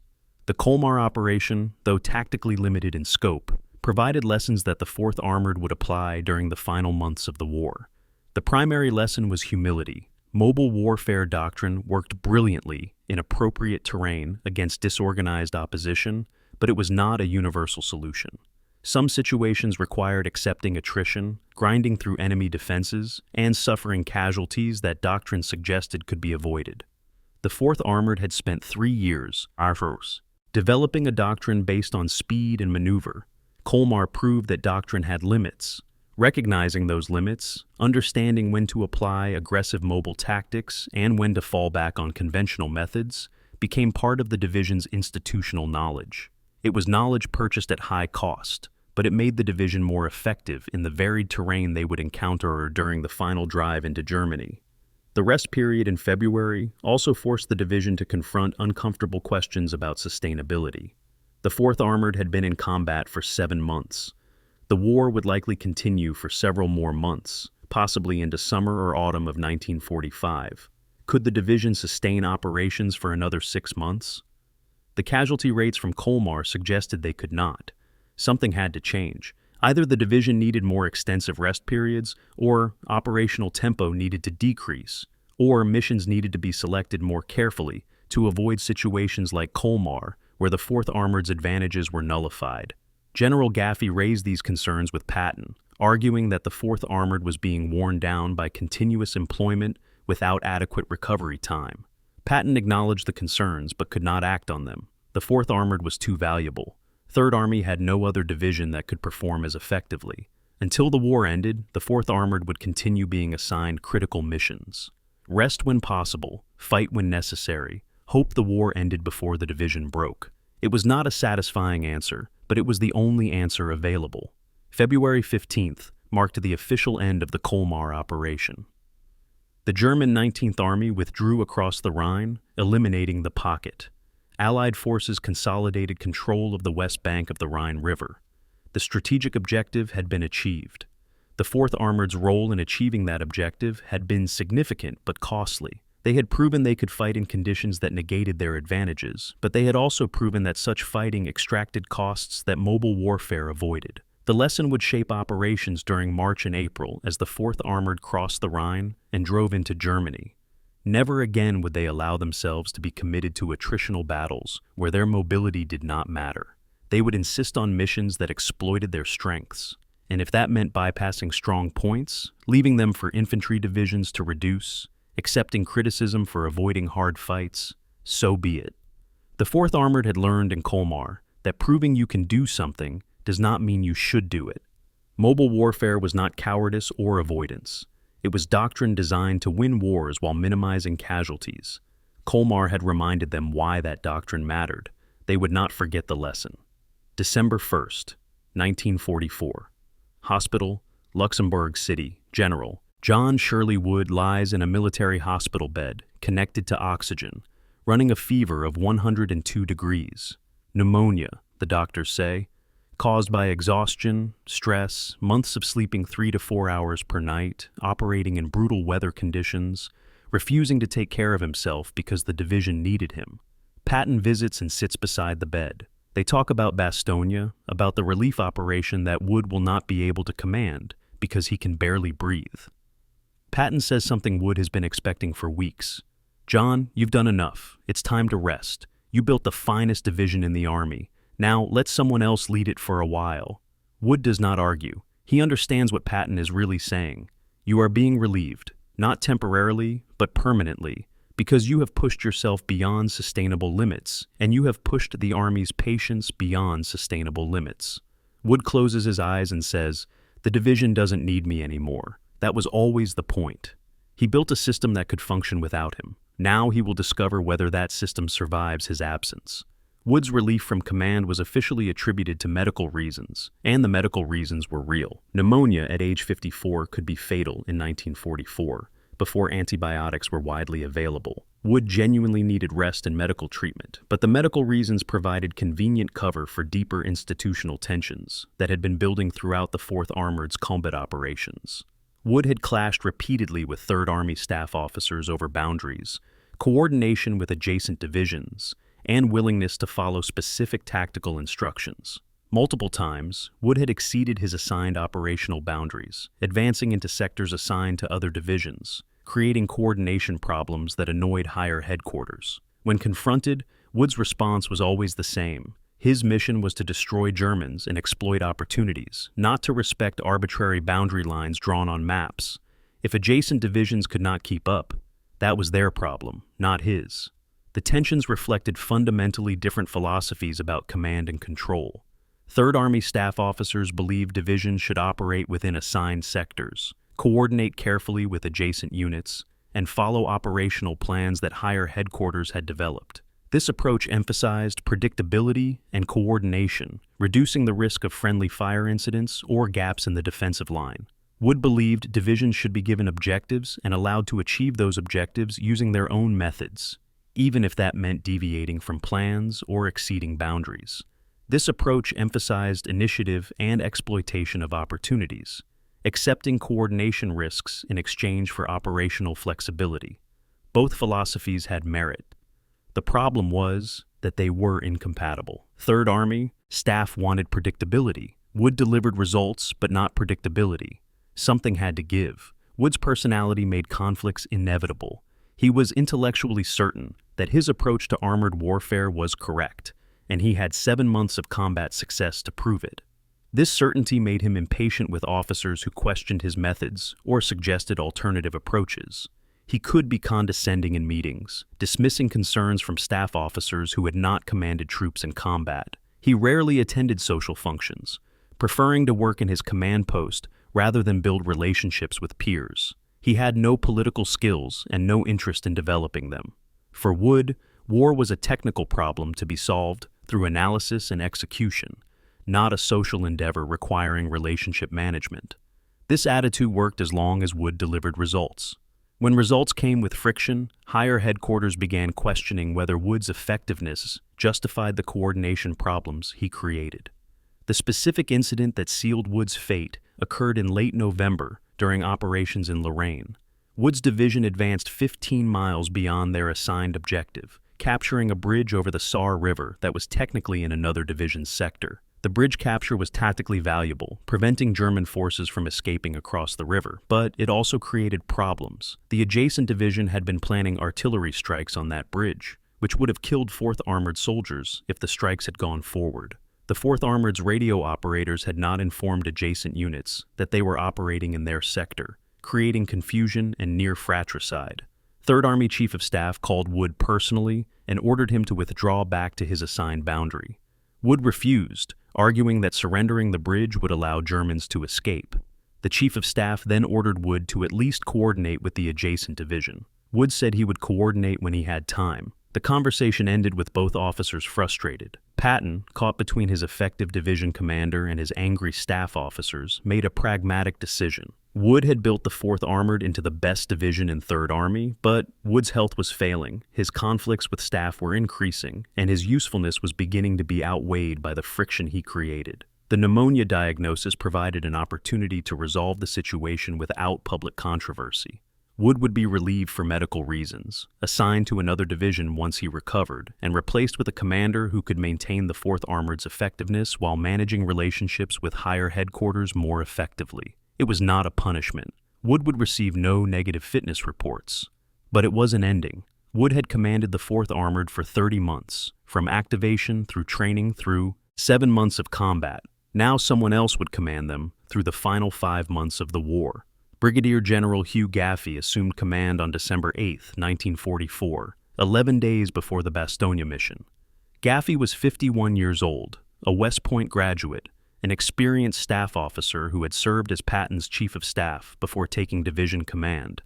He shared Wood's commitment to aggressive armored warfare, but brought political sophistication that Wood lacked. Gaffey understood that division commanders needed to manage not just their divisions, but also their relationships with higher headquarters, adjacent units, and supporting elements. He attended the meetings that Wood had skipped. He coordinated carefully with adjacent divisions. He respected operational boundaries unless he had explicit permission to exceed them. Third Army staff officers noticed the difference immediately. The 4th Armored remained highly effective, but became easier to work with. This was exactly what Patton had wanted. The transition from Wood to Gaffey revealed something important about the 4th Armored Division. The source of their effectiveness was institutional, not individual. Wood had built systems, doctrine, and organizational culture that survived his departure. Gaffey commanded using slightly different methods, but the division continued operating according to principles Wood had established. Tank battalions still coordinated seamlessly with artillery. Combat commands still operated independently. Radio communications still enabled rapid response to tactical opportunities.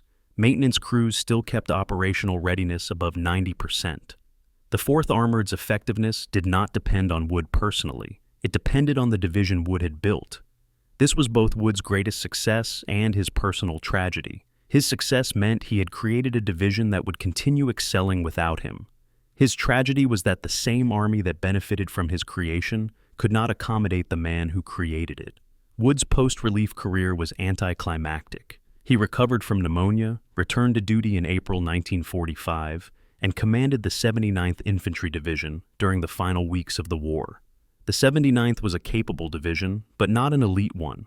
After years commanding armored forces, Wood found infantry command frustrating. Infantry divisions moved slower, relied less on maneuver, and required the kind of methodical planning that Wood found tedious. He performed adequately but without distinction. After the war, Wood retired as a major general, never receiving the 3rd star that officers of his capability normally achieved. Army politics, which he had ignored during his career, ensured he would not be promoted beyond major general. He wrote occasional articles about armored warfare, corresponded with former 4th Armored officers, and died in 1966, largely forgotten except by veterans who remembered him as the man who had transformed them from uncertain recruits into the Army's finest division. The 4th Armored soldiers had mixed reactions to Wood's relief. Some were relieved, literally and figuratively. Wood had pushed them relentlessly, demanded perfection, accepted no excuses. His relief meant pressure might decrease, operational tempo might slow, life might become marginally less exhausting. Others were devastated. Wood had been the 4th Armored's identity, the commander who had shaped everything about how they fought. His relief felt like betrayal, like the Army was punishing success, like bureaucrats who had never seen combat were judging the man who had won battles they could not understand. This division reflected deeper tensions within the military. Should effective commanders be tolerated despite personality conflicts, or should all commanders meet institutional expectations regardless of their effectiveness? There were no easy answers. The Army chose institutional expectations. Wood paid the price. The 4th Armored continued fighting. In March 1945, Wood sent a letter to former 4th Armored officers, many of whom were still with the division. The letter was brief. "I built you to be independent. Now prove you don't need me. Continue the mission, win the war, come home safely. That's my last order to you." Veterans who received that letter kept it for decades. Some framed it, others carried it through the final months of combat. The letter represented Wood's understanding that his role had always been temporary, that his job was to build a division that would outlast his command. He had succeeded. The 4th Armored would fight with distinction through the final 5 months of the war, validating Wood's doctrine even as Wood himself commanded a different division, far from the glory he had helped create. It was an ending that satisfied no one, but perhaps represented the only possible outcome when individual brilliance collides with institutional requirements. Wood was right about armored warfare. The Army was right about command relationships. Both could be true simultaneously. The 4th Armored proved it by continuing to excel after Wood's departure, demonstrating that great divisions are built on systems and culture, not on individual commanders, no matter how brilliant those commanders might be. March 22, 1945, 1100 hours, Oppenheim, Germany. The Rhine River stretches 820 feet across, dark water moving at 4 to 5 miles per hour. German artillery shells explode in the water, sending up geysers 30 feet high. On the west bank, 4th Armored Engineers are assembling pontoon bridge sections under fire, working with methodical precision while explosions bracket their positions. This is the last natural obstacle between Allied armies and the heart of Germany. For centuries, German military doctrine has treated the Rhine as the ultimate defensive barrier, the line that must be held at all costs. Hitler has ordered his troops to defend every foot of the western bank, to destroy every bridge, to turn the Rhine into an impassable moat. But Third Army has already crossed at Oppenheim, infantry divisions establishing a small bridgehead on the eastern bank during the night. Now the 4th Armored must cross on pontoon bridges while under fire, expand the bridgehead, and break out into Germany proper. It is a mission that combines engineering, courage, and the 4th Armored's signature aggression. Everything depends on whether engineers can build bridges faster than German artillery can destroy them. The strategic significance of the Rhine crossing cannot be overstated. Germany's entire defensive strategy in March 1945 depended on holding the Rhine line long enough to negotiate a separate peace with Western allies, or to develop miracle weapons that could turn the war around. Neither outcome was realistic, but German high command was operating on desperation rather than rational analysis. The Rhine represented Germany's last hope of establishing a coherent defensive line. Once Allied forces crossed in strength and broke out into the North German plain, German armies would be unable to prevent Allied advance to Berlin and beyond. The 4th Armored understood they were participating in a historic moment. Soldiers who had spent the war fighting through villages and forests were now crossing the river that separated Western Europe from Central Europe, the river that had been a frontier since Roman times. The bridgehead at Oppenheim was narrow and vulnerable when the 4th Armored began crossing on March 23rd. Infantry divisions held positions extending maybe 2 miles inland from the river, occupying German towns that had been captured during night assaults. German forces had retreated to defensive positions on high ground overlooking the bridgehead, from which they could direct artillery fire onto the crossing sites. The 4th Armored's Shermans could not return fire effectively because they were still on the western bank, or crossing on pontoon bridges where stopping to engage targets would block the bridge. Engineers building the bridges worked under constant fire, replacing damaged sections, repairing bridges that German shells partially destroyed, accepting casualties as part of the job. 17 engineers were killed or wounded during the first day of bridge construction. Their bodies were moved aside, and other engineers continued working. There was no time to stop. The bridges had to be completed before German forces could organize effective counterattacks against the bridgehead. The M2 treadway bridge that 4th Armored Engineers constructed was a marvel of military engineering, 400 feet long, supported by pneumatic floats, capable of carrying Sherman tanks weighing 30 tons each. The bridge sections were prefabricated, transported to the riverbank on trucks, then assembled in the water by engineers working from boats. Under ideal conditions, experienced engineer units could assemble a treadway bridge in 6 to 8 hours. The 4th Armored Engineers completed 2 bridges in 18 hours while under artillery fire, working through the night of March 23rd to 24th. The achievement required not just technical skill, but extraordinary courage. Engineers working in boats on the river were completely exposed to German fire. They could not take cover. They could not return fire. They could only work, trust that their comrades on the western bank were suppressing German positions, and hope that German gunners missed. Some did not miss, but the bridges were completed. By dawn on March 24th, the first 4th Armored Shermans were rolling across the completed pontoon bridges. The crossing was tense. Pontoon bridges swayed under the weight of 30-ton tanks. Drivers had to maintain precise speed. Too fast, and the bridge might break apart. Too slow, and they would become stationary targets for German artillery. Tank commanders stood in their turrets watching the eastern bank, expecting to see Panzerfausts or anti-tank guns at any moment. The first 20 tanks crossed without incident.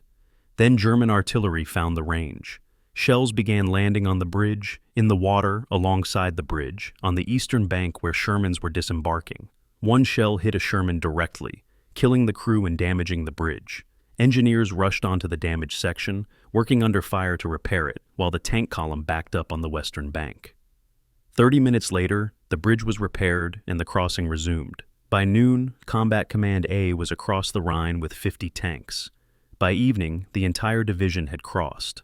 The bridgehead fighting on March 24th and 25th tested whether the 4th Armored could execute defensive operations with the same skill they demonstrated in offensive operations. German forces counterattacked the bridgehead from multiple directions, attempting to drive American forces back into the river before they could consolidate. Combat Command A held a 2-mile-deep perimeter, occupying towns and villages on the eastern bank. German infantry, supported by the few remaining tanks that German commanders could scrape together, attacked these positions repeatedly. The fighting was close range and brutal. Sherman tanks in defensive positions fought off German Panther and Panzer IV tanks at ranges of 500 yards or less. American artillery, still on the western bank, but within range of the bridgehead, fired continuous fire missions on German assembly areas.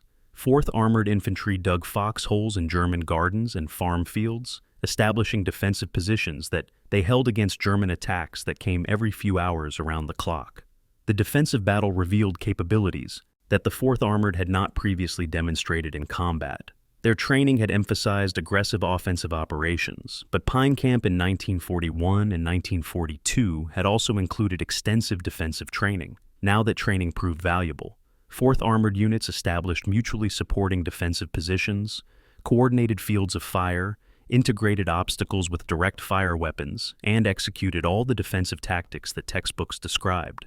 German commanders, expecting American armored units to be vulnerable in defensive situations, discovered that the 4th Armored defended as effectively as they attacked. A captured German major, interrogated on March 26th, provided a frank assessment. "We expected to push them back into the river. Instead, they stopped every attack we made. Their artillery was devastating. Their tanks were positioned perfectly. We lost 2 companies trying to take 1 village. It was not worth the cost." March 26th brought the operational breakthrough that transformed the bridgehead from a precarious toehold into a platform for offensive operations. German counterattacks diminished as German commanders recognized they could not eliminate the bridgehead. American reinforcements, infantry divisions, additional artillery, supply units, crossed the Rhine and expanded the bridgehead to the north and south. The 4th Armored, having held defensive positions for 72 hours, reverted to offensive operations. Combat Command BC, which had been in reserve during the defensive phase, attacked east toward Frankfurt. Combat Command A attacked northeast. Combat Command Reserve expanded the bridgehead to the south. The 3 combat commands advanced on divergent axes, exploiting the shock and confusion caused by the successful Rhine crossing. German units that had been expecting to contain a small bridgehead suddenly found American armor breaking out in multiple directions simultaneously. The breakout from the Rhine bridgehead resembled the breakout from Normandy 8 months earlier. German defensive coherence collapsed. Units retreated without orders. Some surrendered en masse rather than continuing hopeless resistance. American tank columns advanced 15, 20, sometimes 30 miles per day, moving so fast that supply trucks struggled to keep pace. The 4th Armored was back in their element, mobile warfare in open country against disorganized opposition. March 27th, advance 18 miles. March 28th, advance 25 miles. March 29th, capture the city of Wiesbaden. March 30th, reach the main river, 40 miles from the Rhine. The operational tempo was approaching what the 4th Armored had achieved during the August pursuit across France, with one critical difference. German resistance in March 1945 was collapsing faster than German resistance in August 1944. The Wehrmacht was disintegrating. The human experience of the Rhine crossing and breakout was complex. For soldiers who had fought since Normandy, crossing the Rhine felt like a symbolic milestone. They had advanced from the Atlantic coast of France to the heart of Germany in 9 months. The war had to be nearly over. Germany had lost the Rhine barrier, lost their last defensive line, lost any realistic hope of preventing Allied armies from overrunning the country. But for replacement soldiers who had joined the division in recent weeks, the Rhine crossing was just another operation, another battle, another day of fear and exhaustion. The replacement experience was distinctly different from the veteran experience. Veterans saw the Rhine crossing as the culmination of a campaign that began in Normandy. Replacements saw it as one more river crossing in a war that seemed to have no end. The logistical achievement of sustaining operations east of the Rhine deserves recognition. The 4th Armored was now operating 70, then 80, then 100 miles from the Rhine crossing sites where supply trucks had to cross. Fuel consumption increased dramatically as tank columns advanced at maximum speed. Ammunition expenditure increased as combat intensity varied unpredictably. 4th Armored supply units established forward supply dumps that moved daily, keeping pace with the division's advance.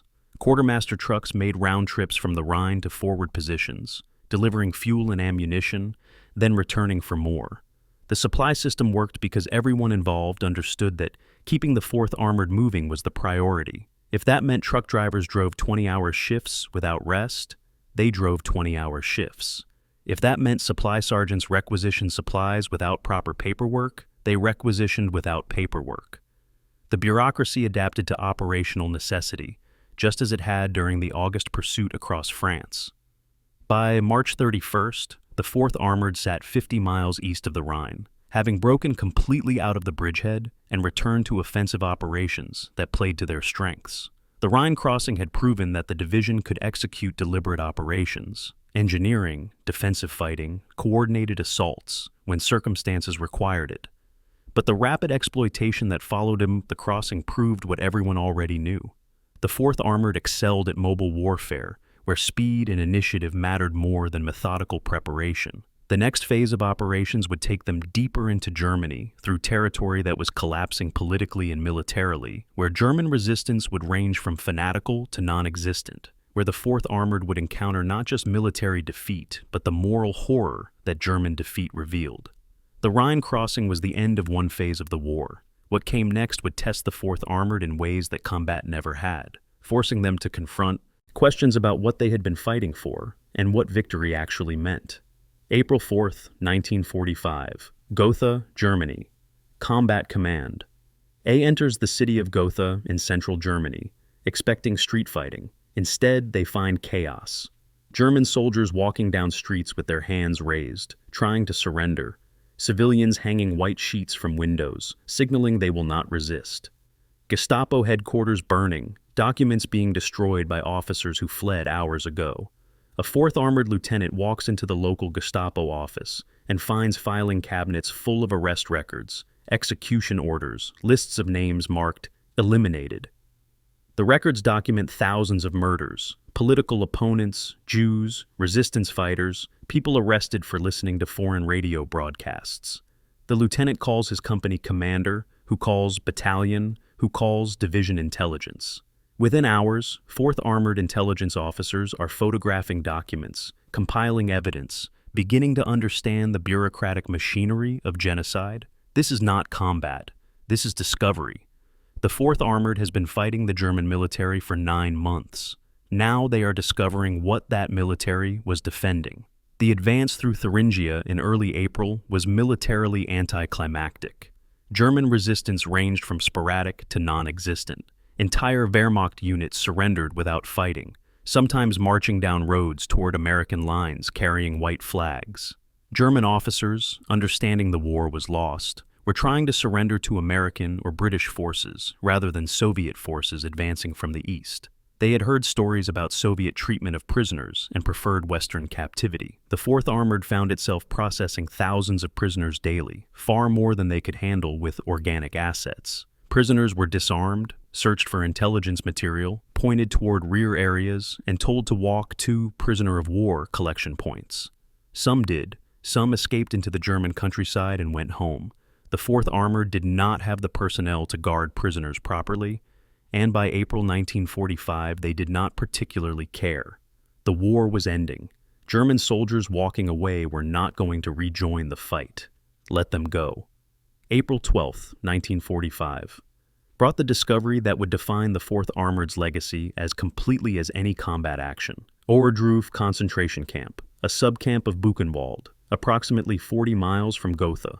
Forward reconnaissance patrols reported finding a camp full of dead bodies and a handful of survivors barely alive. Combat Command. A diverted tanks to investigate. What they found defied comprehension. Approximately 4,000 bodies, some buried in shallow mass graves, others lying in the open where they had died. Survivors who weighed 70 or 80 pounds, skeletal, barely able to walk. Evidence of systematic murder, execution, pits, crematory furnaces, gas chambers. SS guards had fled days earlier, killing as many prisoners as possible before evacuating. The survivors who remained told stories of forced labor, starvation, torture, medical experiments, arbitrary executions. 4th Armored Soldiers, hardened by 9 months of combat, stood in Ohrdruf and wept. They had thought they were fighting a conventional war against a conventional enemy. Now they understood they had been fighting something darker.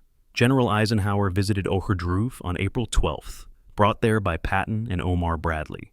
Eisenhower walked through the camp, looked at the bodies, spoke with survivors through interpreters.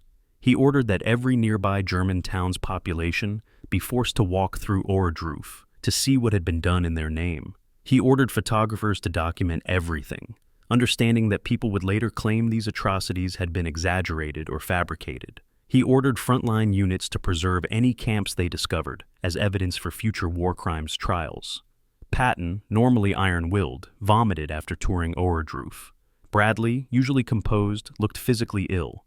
The 3 most senior American commanders in Europe stood in Ohrdruf and understood that the war they had been fighting was more important than they had realized. This was not about territory or politics. This was about stopping evil. The discovery gave retroactive meaning to every battle, every casualty, every sacrifice.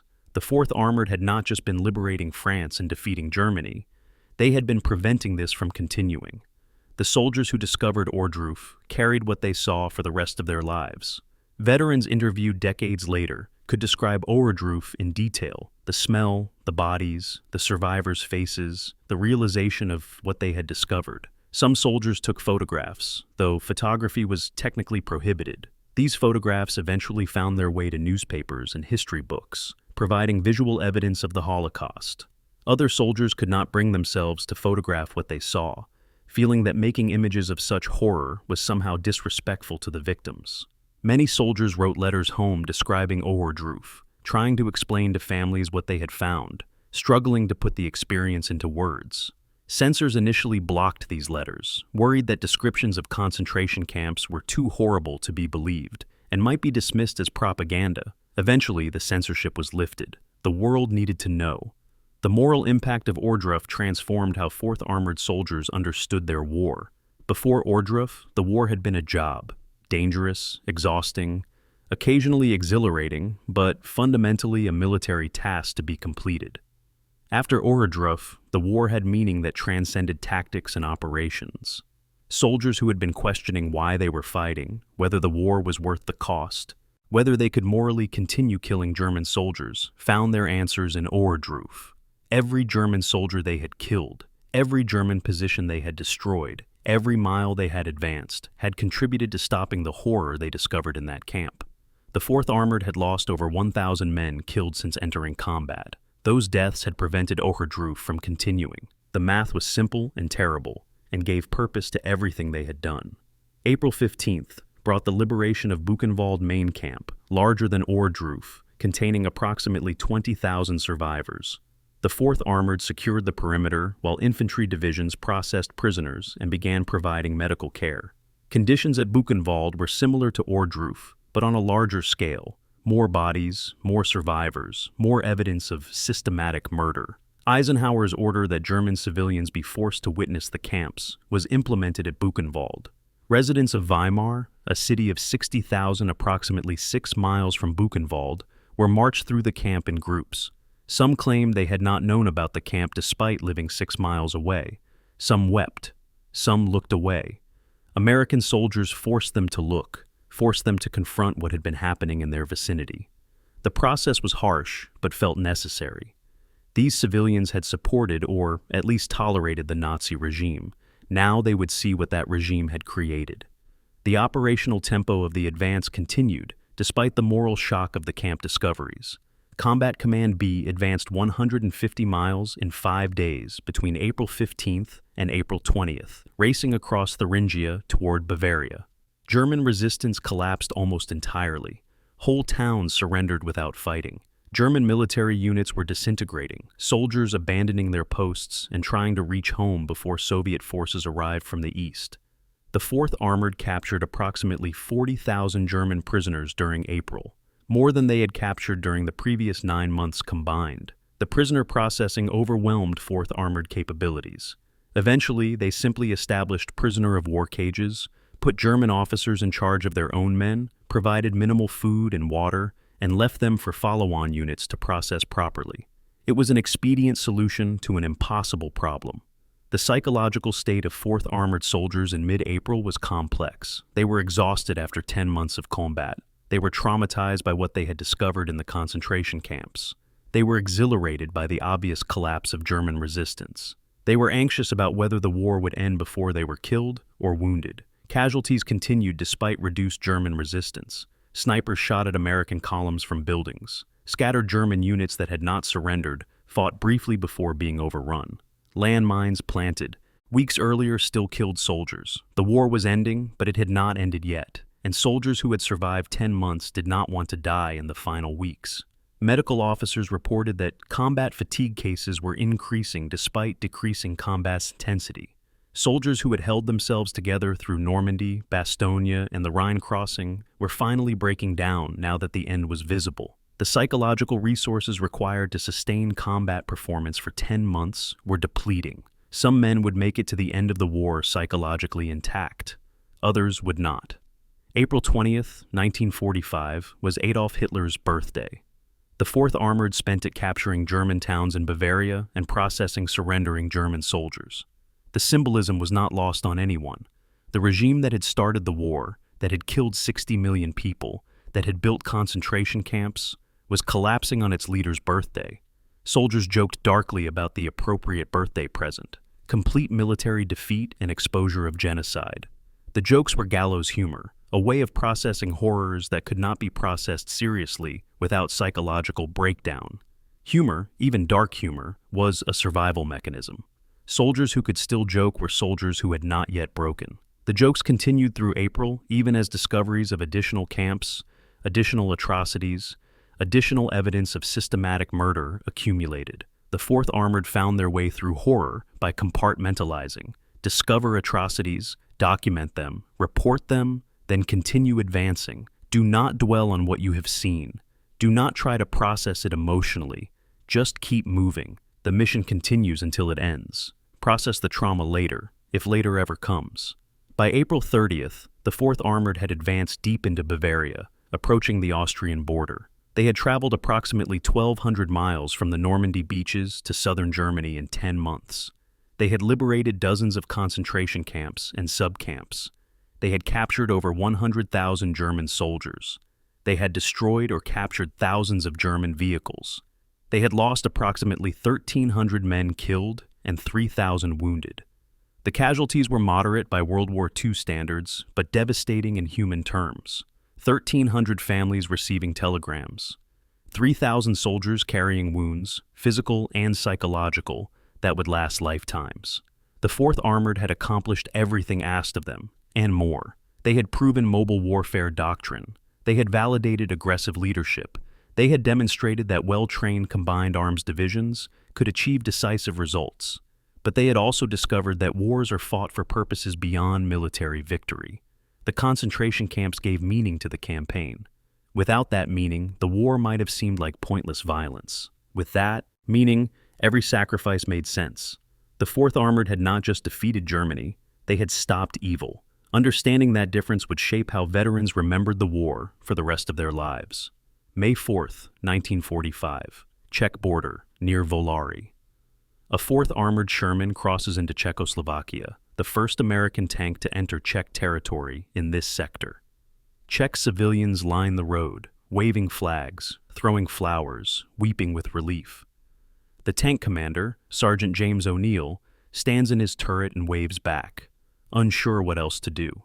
His tank has fought from Normandy through France, Belgium, Luxembourg, Germany, and now Czechoslovakia.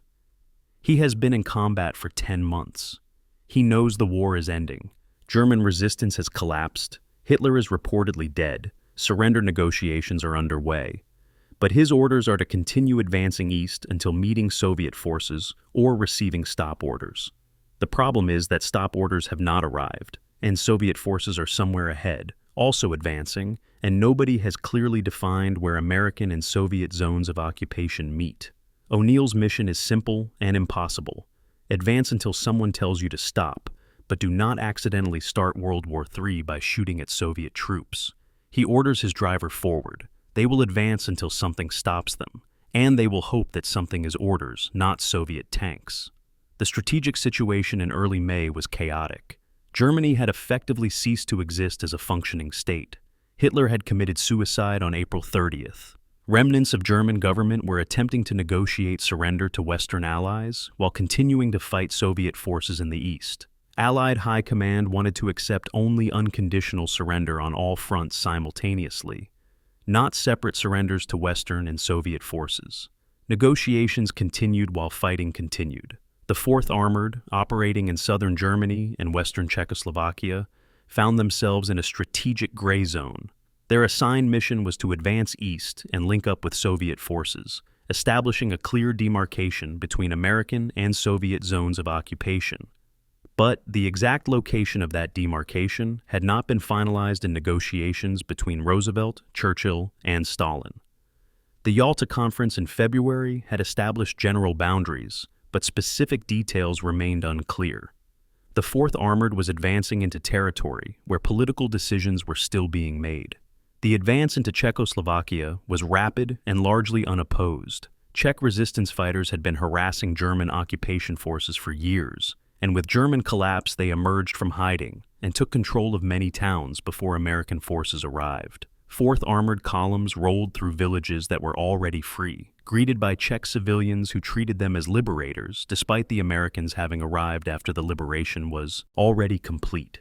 The reception was emotional and genuine. Czechoslovakia had been occupied by Germany since 1938, over 6 years of occupation that had been harsh and exploitative. Czech citizens had been conscripted for forced labor. Their industries had been converted to German war production. Their political leaders had been imprisoned or executed. Now they were free, and American tanks represented that freedom, even if German forces had already fled or surrendered. May 5th brought the 4th Armored to Villari, approximately 60 miles inside Czechoslovakia, roughly 100 miles from Prague. Prague was the Czech capital and the strategic prize. Czech resistance forces had risen in rebellion in Prague on May 5th, attacking German garrison forces, attempting to liberate the city before either American or Soviet forces arrived. Radio broadcasts from Prague called for Allied assistance, but Allied High Command had already decided that Prague would be in the Soviet occupation zone. American forces would halt west of Prague. Soviet forces would liberate the capital. This political decision created a military absurdity. American forces capable of reaching Prague in 12 to 18 hours were ordered to halt, while Soviet forces, still days away, advanced toward the city. Czech civilians in Prague were fighting and dying, while American tanks sat idle 60 miles away. The 4th Armored's officers and soldiers reacted to the stop order with frustration and incomprehension. They had spent 10 months advancing toward Germany. They had never stopped when capable of continuing. Now, with victory within reach, with German resistance collapsed, with Czech civilians literally calling for help, they were ordered to halt. The official explanation was that Prague was in the Soviet zone according to agreements made at Yalta. The unofficial reality was that Allied leadership feared triggering conflict with Soviet forces if American and Soviet troops met in confused circumstances around Prague. Better to establish clear boundaries, halt American advances, allow Soviet forces to complete their operations, then meet under controlled conditions at predetermined locations. This was sound strategic thinking that made perfect sense at the level of grand strategy. At the tactical level, to soldiers who had fought for 10 months, it felt like abandonment. Some 4th Armored units exceeded their stop orders, advancing several miles beyond Villari before being recalled. These advances were technically insubordination, but reflected the division's institutional culture. When in doubt, advance. Officers who exceeded boundaries were reprimanded but not relieved, because everyone understood that their instinct to continue advancing was the same instinct that had made the 4th Armored successful throughout the campaign. The reprimands were formalities, delivered without heat, accepted without protest. The war was ending. Discipline was maintained, but it was enforced lightly. Soldiers who had spent 10 months following orders perfectly had earned the right to a few minor infractions in the war's final days. May 7, 1945. Germany surrendered unconditionally to all Allied forces, effective May 8 at midnight. The announcement reached the 4th Armored via radio, transmitted from division headquarters to combat commands to battalions to companies. Reactions were surprisingly muted. Some soldiers cheered, others sat quietly, processing the information. Many felt relief more than joy. The war was over. They had survived. They would not die in combat. They would eventually go home. These realizations took time to process. After 10 months of combat, where every day brought a possibility of death or injury, the sudden absence of that threat felt disorienting. Soldiers who had defined themselves by their combat mission for 10 months now had to redefine themselves in peacetime. The transition would not be easy. The 4th Armored sat in Volare, Czechoslovakia, for 3 days after the surrender, waiting for orders.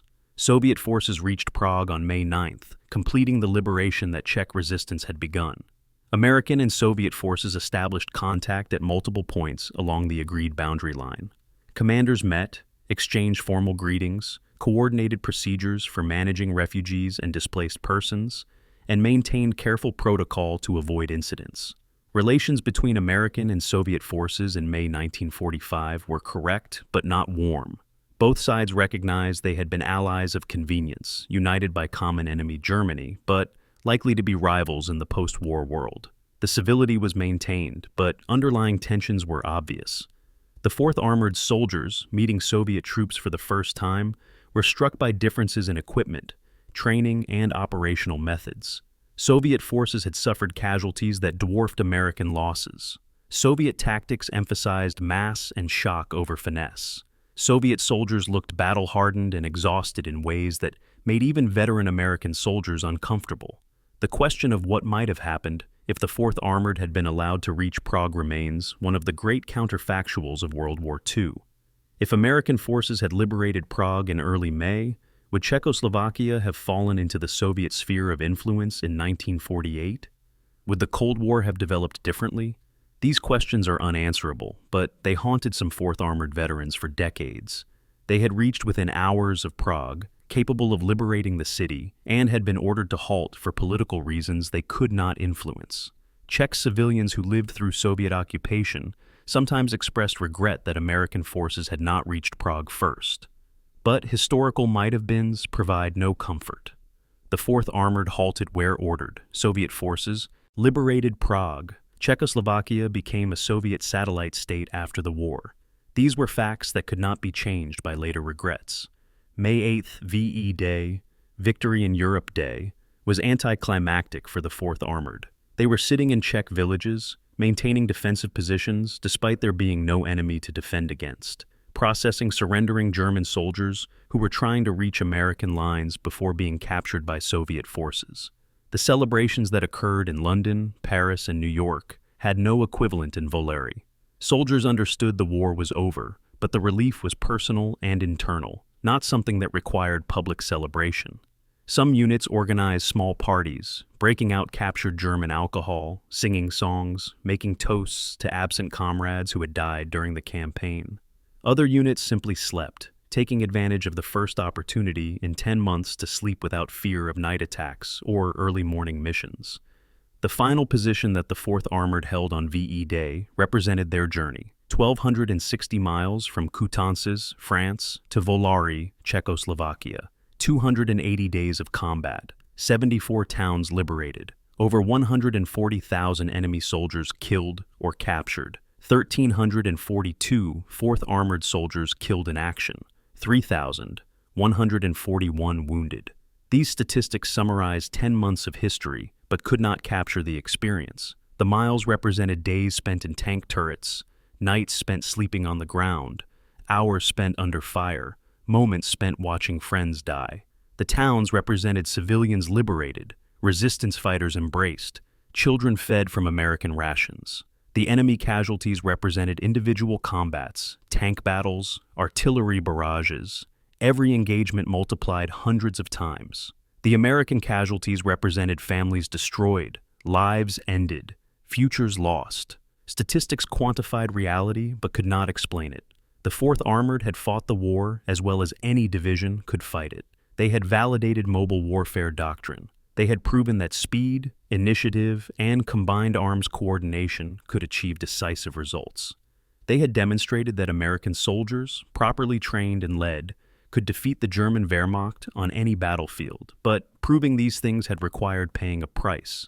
1,300 men would not return home. 3,000 would return with wounds.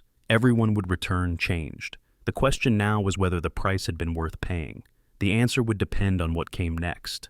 May 10th, 1945. Bavaria, Germany. A 4th Armored sergeant stands in a German town square, directing traffic. German civilians walk past carrying belongings, trying to return to homes they evacuated during the fighting.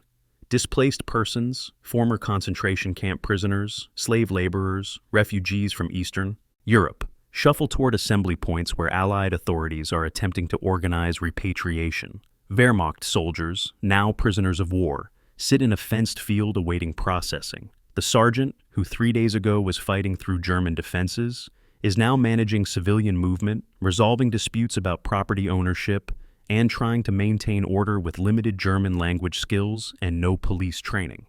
He is a warrior being asked to perform law enforcement, and he is not particularly good at it. But someone has to manage the chaos, and the 4th Armored is here, so the 4th Armored does the job. Welcome to occupation duty. The transition from combat to occupation happened with shocking rapidity. On May 7th, the 4th Armored was preparing for combat operations. On May 8th, the war ended. On May 9th, the division received orders to establish occupation zones in Bavaria and western Czechoslovakia, maintaining civil order, preventing revenge attacks, managing displaced persons, and beginning the process of demilitarizing Germany. These missions required skills that combat soldiers did not possess and had not trained for. Infantry riflemen became police officers. Tank crews became traffic control points. Artillery units became civil affairs administrators. The transformation was awkward and incomplete, but it was necessary. Germany had ceased functioning as a state. Allied military forces were the only authority capable of preventing complete chaos. The displaced persons problem was overwhelming. Millions of people had been moved across Europe by German forces during the war. Jews deported to concentration camps, Poles and Russians conscripted for forced labor, prisoners of war from dozens of countries, refugees fleeing combat. Now they all wanted to go home, but transportation did not exist, borders were unclear, and some discovered they had no homes to return to because their towns had been destroyed or were now in Soviet-occupied territory. The 4th Armored found themselves managing displaced persons camps that held thousands of people from multiple countries, speaking dozens of languages, with conflicting needs and priorities. Medical care was minimal, food was scarce, sanitation was primitive. Allied authorities were doing their best, but best was barely adequate. 4th Armored soldiers who had spent 10 months fighting found themselves distributing food, establishing sick calls, mediating disputes between displaced persons of different nationalities who had grudges dating back decades. It was frustrating, emotionally draining work that had no clear endpoint. The German civilian population presented different challenges. Germany had been thoroughly defeated, economically devastated, politically destroyed. German civilians were trying to survive in a country where normal economic activity had ceased. Factories were damaged or destroyed. Infrastructure was wrecked. The Reichsmark currency was worthless. Barter became the primary means of exchange. Cigarettes for food, food for labor, labor for shelter. Allied occupation policy prohibited fraternization between American soldiers and German civilians, theoretically preventing relationships that might undermine occupying authority. In practice, fraternization happened constantly. Soldiers shared rations with hungry German children. German women offered services, sexual and otherwise, in exchange for food or protection. Soldiers who spoke German found themselves mediating local disputes because they were the only authority figures available.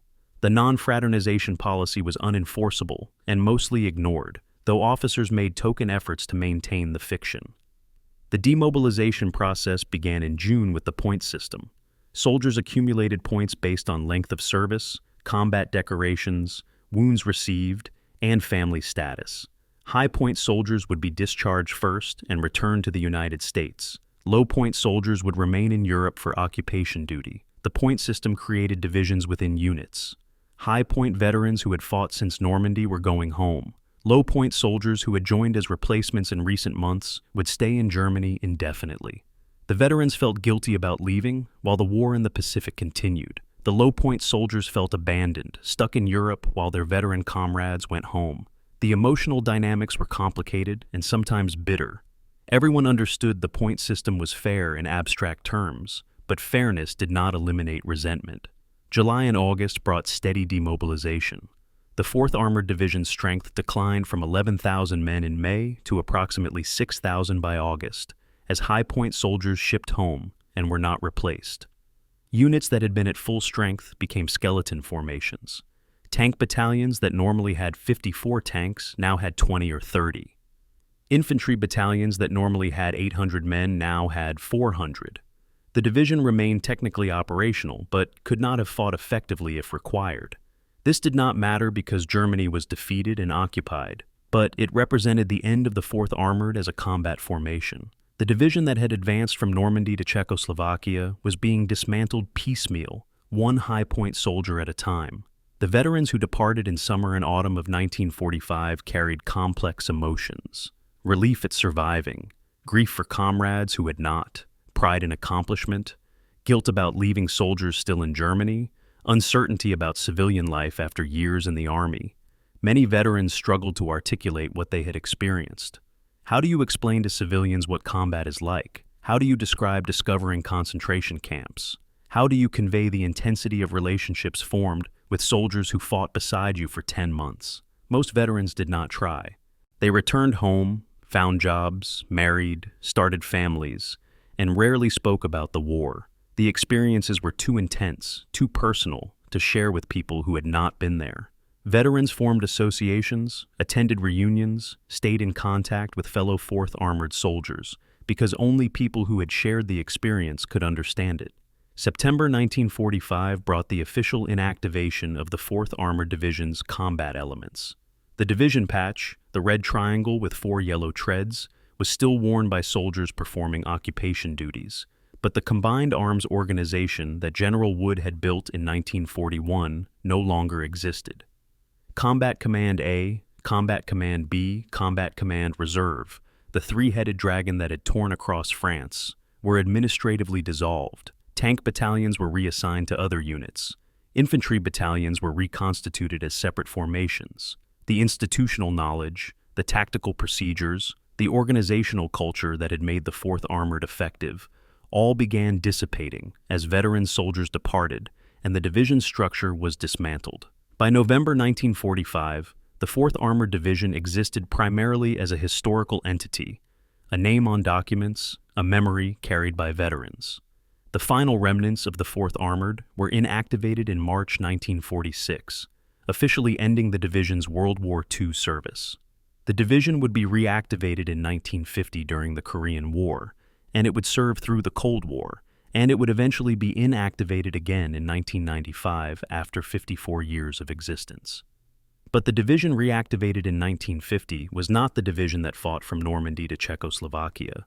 Different soldiers, different equipment, different wars. The 4th Armored of World War II died in stages between May 1945 and March 1946, dismantled by the peace that its victories had helped create. The occupation period revealed something important about warfare.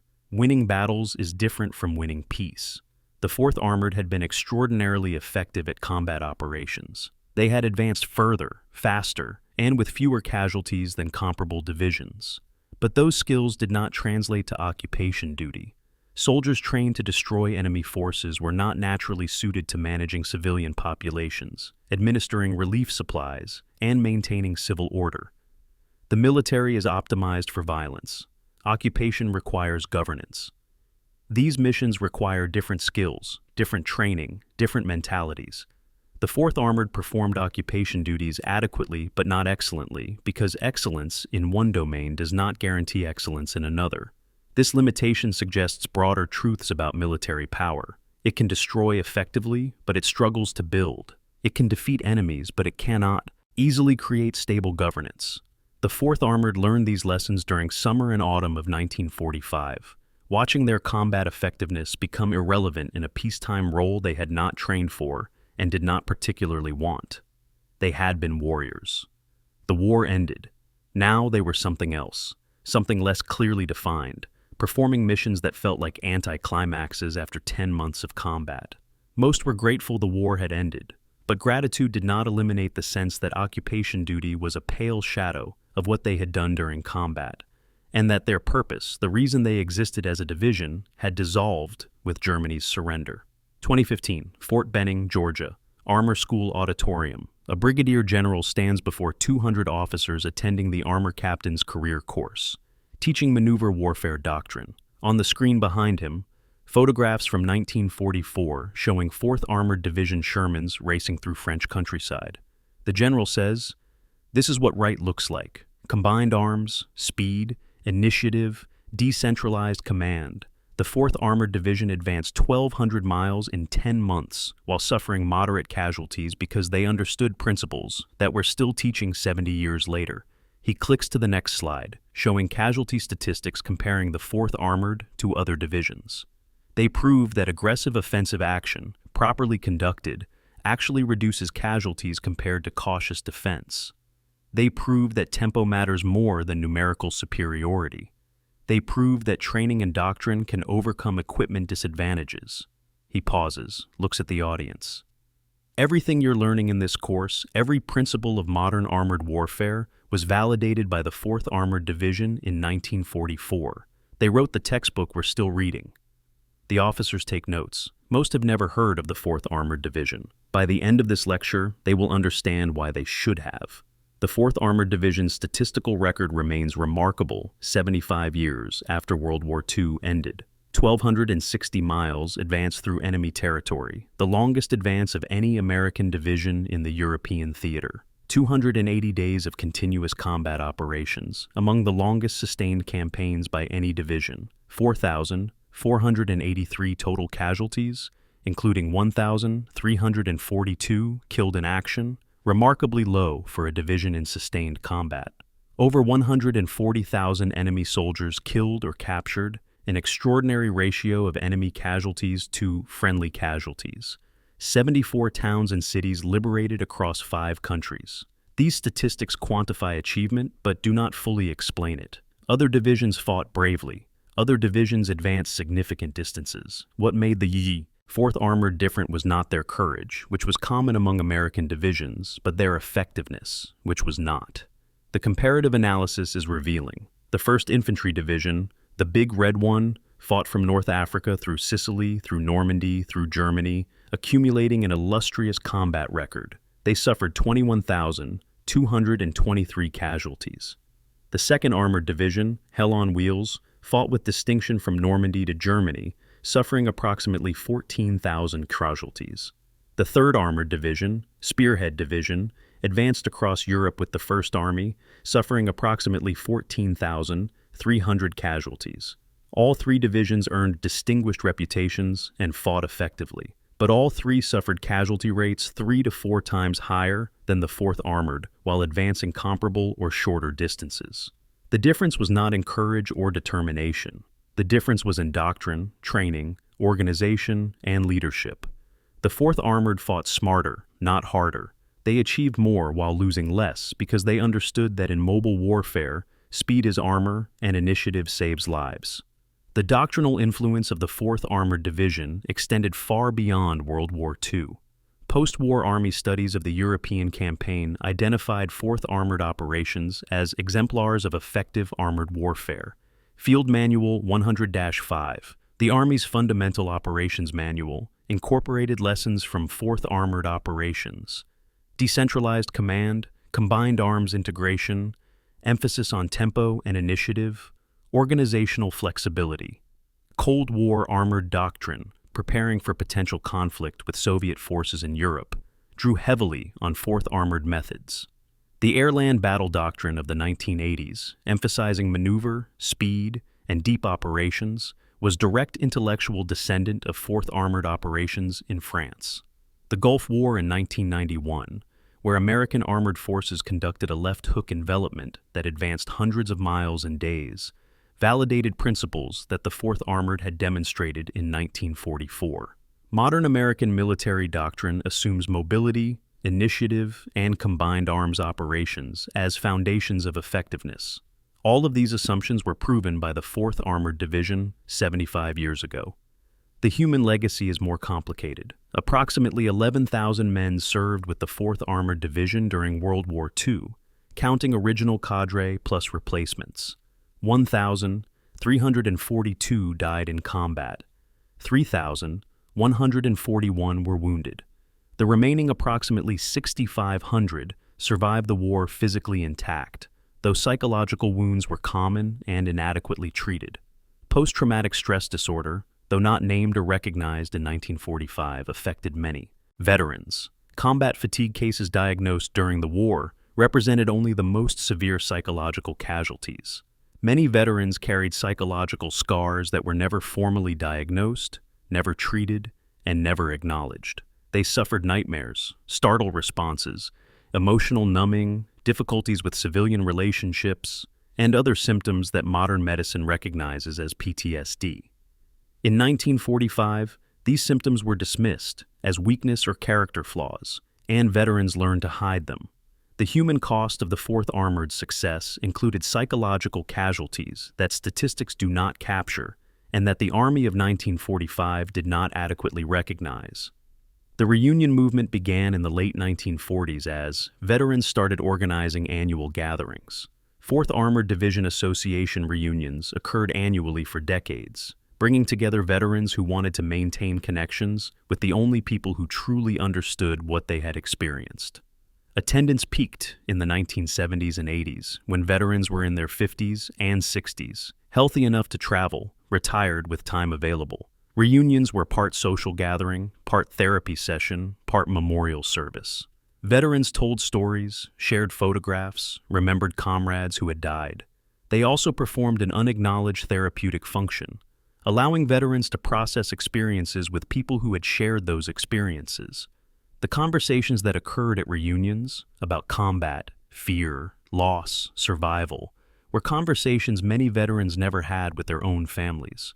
The reunions continued into the 21st century, though attendance declined as veterans aged and died. The final large reunion occurred in 2010.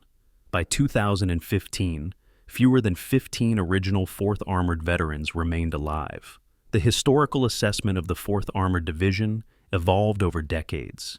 Immediately after the war, the division was less famous than the 101st Airborne, less celebrated than the 1st Infantry Division, less prominent in public consciousness than Marine divisions that fought in the Pacific. This relative obscurity persisted for decades. Popular histories of World War II focused on dramatic moments, D-Day, Bastogne, Iwo Jima, rather than sustained operational effectiveness. The 4th Armored's relief of Bastogne was famous, but the 4th Armored itself remained obscure. Military historians recognized the division's significance, but popular understanding lagged behind. This began changing in the 1990s and 2000s, as historians published detailed studies of the European campaign emphasizing operational effectiveness over dramatic moments. Steven Zaloga, Niklas Zetterling, and other military historians identified the 4th Armored as the most effective American armored division of World War II, based on quantitative analysis of advance rates, casualty ratios, and mission success rates. These historical reassessments elevated the 4th Armored's reputation among scholars, though popular recognition remained limited. The question of whether a progressive doctrine was worth the cost cannot be answered definitively. The 4th Armored's casualty rate was low compared to other divisions, suggesting that Wood's emphasis on speed and maneuver actually saved lives. But 4,483 casualties still represents immense human suffering. Families destroyed, futures eliminated. The men who died would have lived full lives if not for the war. Was their sacrifice necessary? Militarily, yes. Defeating Germany required defeating German armies, which required divisions like the 4th Armored advancing relentlessly. Morally, the question is more complicated. The discovery of concentration camps provided retroactive justification, proof that the war was fighting evil, not just national interests. But the men who died did not know about the camps when they died. They died believing they were fighting for abstract principles, democracy, freedom, defeating fascism, not knowing that they were preventing genocide. Would they have fought differently if they had known? Probably not. Would their sacrifices mean something different? Perhaps. These questions have no satisfactory answers. The technological legacy includes naming the M1 Abrams tank after Lieutenant Colonel Creighton Abrams, who commanded the 37th Tank Battalion in the 4th Armored during World War II and later became Army Chief of Staff. The Abrams tank, introduced in 1980, remains the American military's main battle tank in 2025. Naming the tank after Abrams honored his World War II service and symbolized continuity between the 4th Armored Division and modern armored forces.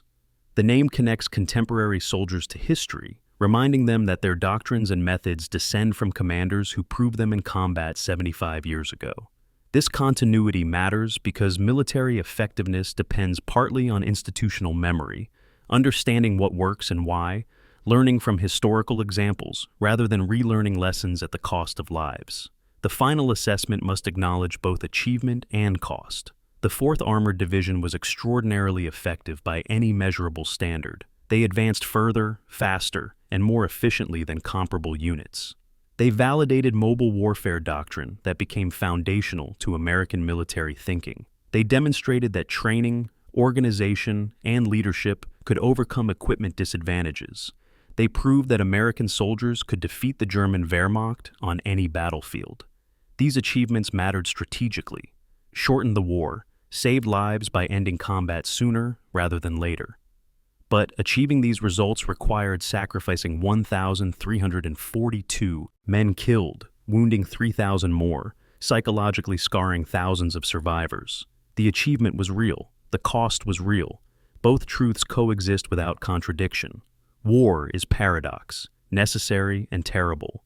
Victory purchased through sacrifice. Success measured in lives saved and lives lost simultaneously. The 4th Armored Division exists now, primarily as memory.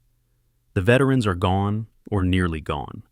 The division patch is worn by soldiers in reactivated units that have no direct connection to the World War II division.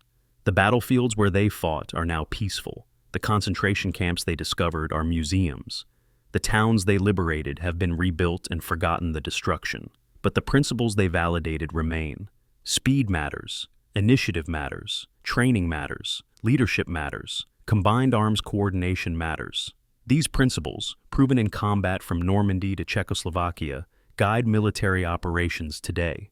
When the Army teaches maneuver warfare, they teach 4th Armored methods. When historians analyze effective military operations, they study 4th Armored campaigns. When veterans gather to remember World War II, they tell 4th Armored stories. The division was never the most famous, but they were, by measurable standards, the most effective American armored division of World War II.